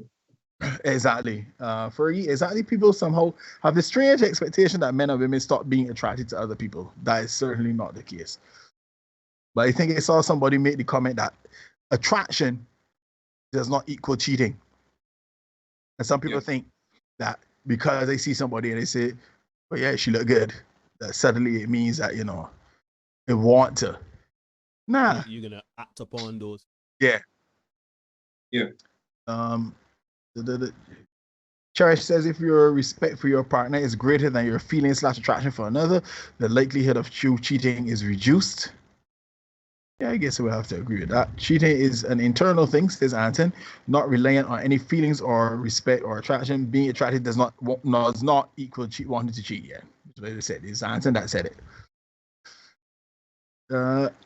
Erica says you got to keep dating even after 15 years. That's a fact. Correct. That is a Correct. fact. True. And I'll tell you, right, having been in a relationship that sex was not the thing, and Ramel touched on it, sex cannot be the thing cannot be the glue holding your relationship together. Right? You got to be able to be comfortable in that person's space. You got to be able to be talk to that person for extended periods, or just sit in silence for extended periods and be cool. Yeah. Right? Yeah. And I think that's something that beats a lot of us because, again, this Instagramification of relationships, we always got to be doing something. We always got to be, you know, we got to be out there. We got to be showing be doing the something. absolute best. You know what I mean? It's like you got to go to extra mile to do the best. You know what I mean? Like, dude, I'm sorry to cross you guys, but like, I like that. I love that, the Instagramification, because like I put stuff on Instagram every now and again, and the fascinating thing is gym pics, right? You guys will never see a gym picture of me flat on my back after getting washed off, after doing mountain climbers. You would never see that. You can see me sweaty and be, yeah, man. You either getting it or I've got it. You can never. Yeah, you will never see me at my lowest point in an Instagram pic. And that's the unfortunate thing about the Instagramification of this thing. Yeah, that is so fascinating, right? Because I remember when you were talking earlier, I was thinking to myself, when you talked about these couples, Will and Jada and Boris and all them people, and I said only 2 years ago, people were looking at Will and Jada and saying relationship goals. Yeah, I remember, you know? And now is a case of, Lord, what the hell them doing? Oh, sick. Yeah, just making a mockery, relationships and marriage, you know, is insane. Yeah. Yeah. Yeah. But if I want to add to that too, because you just made a point too, because I remember Derek Jackson. A lot of people thinking Derek Jackson is a real guru. Yeah. Knows what he's talking about when it comes to relationships. Right? But Ramel made the point, and I won't reiterate it again because he dropped so much knowledge. Like, you got kind of tune out all of that, or kind of separate your relationship from all of that. Like, still listen to the Senate, bro. I mean, yeah. There's nothing wrong in tapping in and tapping out. But what I'm saying is, you cannot. For example, the Senate podcast is a very good example. We are not gurus. We're not telling you what you should or should not do in your relationship. We are not telling you, okay, if your wife of 50 years does not take you on, this is what you need to do. These are not things we're doing. Our content is more broad-based in terms of work for yourself. These are things to look out for. These are things you should be observing. You understand what I mean? But a lot of people look at these things as like handbooks for their relationship. So I don't want anybody to watch our content to say, okay, I listen to Neil and Derek. I'm going to base my entire relationship on how they You understand what I'm saying? Because that is not you Yeah. can't you gotta discern. I often see, because since we started this space, I have sometimes had to dabble into going into the back alleys with their seeing the nonsense. Because see, Ramel, you don't know, but this man sends me some things that's got my blood boiling daily, right? And Dude, I props you. Brother. But because of that now, there are certain people I follow on YouTube, and there are people that I observe, because I'm a person that believes in not being skewed to just one side. You kind of gotta look at both sides of your of people that are opposite to your opinion. It's still good to watch them to kind of discern where they're coming from, or kind of understand where they're coming from. But I often say you gotta kind of do it like a supermarket. You go into a supermarket, 10 different types of linguine. You can pick up all. You can pick up the one that either like, or that is cost effective, or makes more sense for your diet or your meal or whatever. You ain't gonna take out all the brands and put it in your cart and say try all of these, and then you can make a linguine dish that's gonna rival anybody else's linguine dish. You're gonna take what you want, and that's what people need to do when it comes to social media. Shoot, when it comes to Instagram or Facebook, I see those things as entertainment. I don't even see those things as real places. Derek says it all the time. Social media is not a real place. Instagram is not a real place. I don't go on those things and say, oh, look at Will and Jada. I want to be like that. I want a relationship like that. I use it for, there's inspiration. Like you, for example, I can let you know this now. You and how you have, because obviously we've known each other for decades, and you've done a lot, especially in the last few years, to really be fit and to be active. And that is an inspiration to me, where I see my man Ramel getting and running 5 kilometers. I ain't running 5 kilometers, but at the same token, it will still get me to say, shoot, I know Ramel is a man that at his way, he has taken control of his life when it comes to his fitness and his health. You know what I mean? That is somebody that I can model. I'm not saying that I can run 5 kilometers like you, because obviously we are different people. My body is made up different to yours, but you are an inspiration to me. So social media can be used as an inspiration, but for you personally, not for how you. And even then, you got to kind of model yourself after, like, you model yourself after Lizzo, you model yourself after Natalie, you model yourself after, you know what I mean? Like, I just follow people that are in film. I follow people that looking to better themselves as men. I'm looking at people like The Rock. I follow people like Will Smith, people that are trained to be the best versions of them. Well, Will Smith individually, not legitimate. But I trying to do that. So I think it's very important. You said it. It is so important that we just discern information that is put on social media and not just take everything. You know what? I see Will and Jada do this, so I want a man to treat me like Will. Yeah. Or I want a woman to treat me like You know what I mean? Because it don't always work. The thing is, like, what work for Will or what work for Jada ain't gonna work for your partner. That's the long and short of it. So I mean, and you gotta be willing to go down in the muck and the mire of your relationship and pull it out. Like, we got our wedding vows, for better or for worse, for richer or for poor. The worst is getting real bad. It'd be rough. I mean, I ain't gonna tell you that we have not had our challenges. We have had challenges, and then I will share this one. Sorry. Hoping stepping on you guys' toes. And this is how I knew, and this continued to further cement me continue to fight for my marriage. Very early in our marriage, I got gastro, and I don't know if you guys ever had gastro, but gastro is one of them things where I won't wish gastro on my worst enemy, right? Gastro, you both vomiting and you got diarrhea, in addition to feeling sick, right? And many times the vomiting and the diarrhea happen at the same time. Now, the unfortunate thing is that where we live, the toilet and the sink were in two different places. So the not that we had an outhouse, sorry, but I try to explain this. So the toilet was in a room, and then there was a partition, and then the shower and the sink was in another room. It was a weirdly designed house. So I got gastro, I put in the toilet, I got a bucket. Many times I miss the bucket because you're trying to prioritize, right? Yeah. And guess what? I wasn't in a position to clean up anything. You know who cleaned up my vomit off the ground?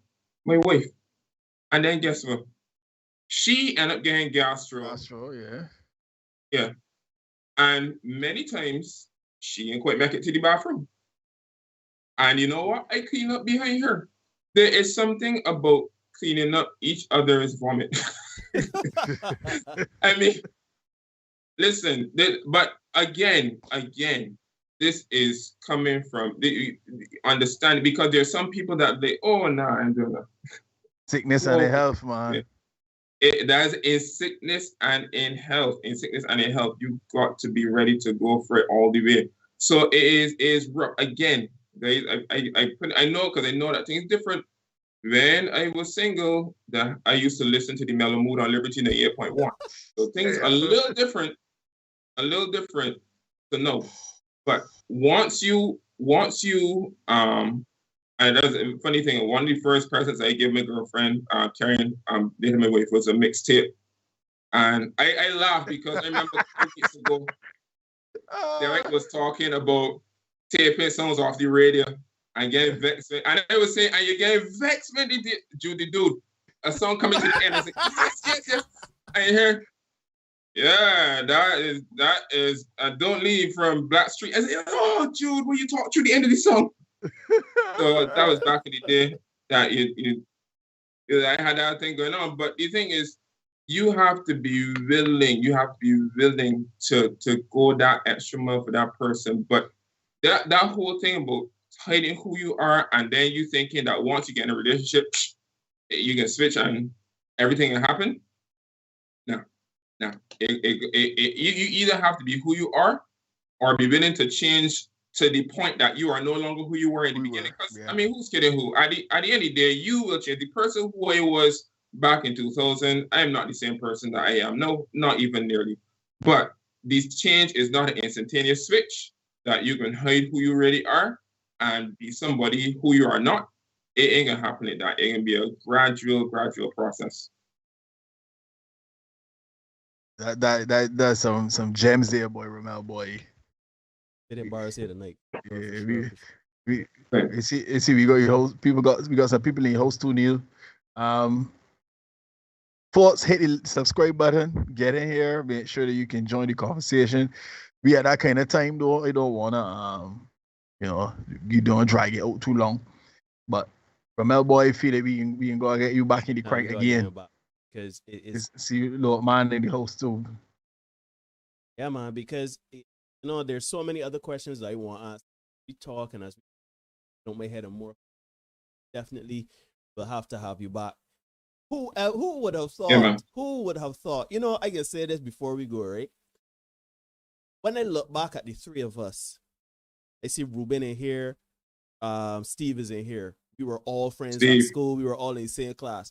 Yeah. But you go back 30 years to who we were then, to who we are now, and where life has taken us. Who would have thought I would be sitting down on a medium like this, talking to Ramel about marriage and relationships with one of my best and closest friends, Derek. Yeah. Crazy. It's weird. Yeah, boy. Look at life, right? Crazy. Look at life.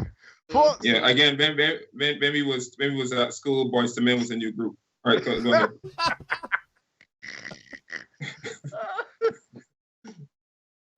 Oh man. Ain't not the truth. Wow. Put some age for the man. Once you're watching the Set It podcast on YouTube, we have had a blast tonight. This has been a fantastic conversation. Remember, we have to have you back one way or the next. I know you're on vacation now, so you got a little bit more time. Yeah. But we can see if we can work out something within the next couple of days and get you back on for real. This has been a fascinating conversation, and to see the numbers reflecting it. So people seem to be enjoying the conversation as well. Thank you so much for coming through, brother. We really Thanks for the opportunity, guys. Man, that's no problem at all. We can do this again for sure. One way or the next, right? Folks, hit the subscribe button, like, share, comment, subscribe. Yeah, Marlon, we think it was a great session too. We don't make up the rules, we just make sure you know what they are, right? You can ignore reality all you want, folk, but you cannot ignore the consequences of ignoring reality. Be the best version of you for you, and we will see you guys again very, very soon. We got part 2 coming for the short tomorrow. A lot of people asking where part 2 is. It's coming tomorrow.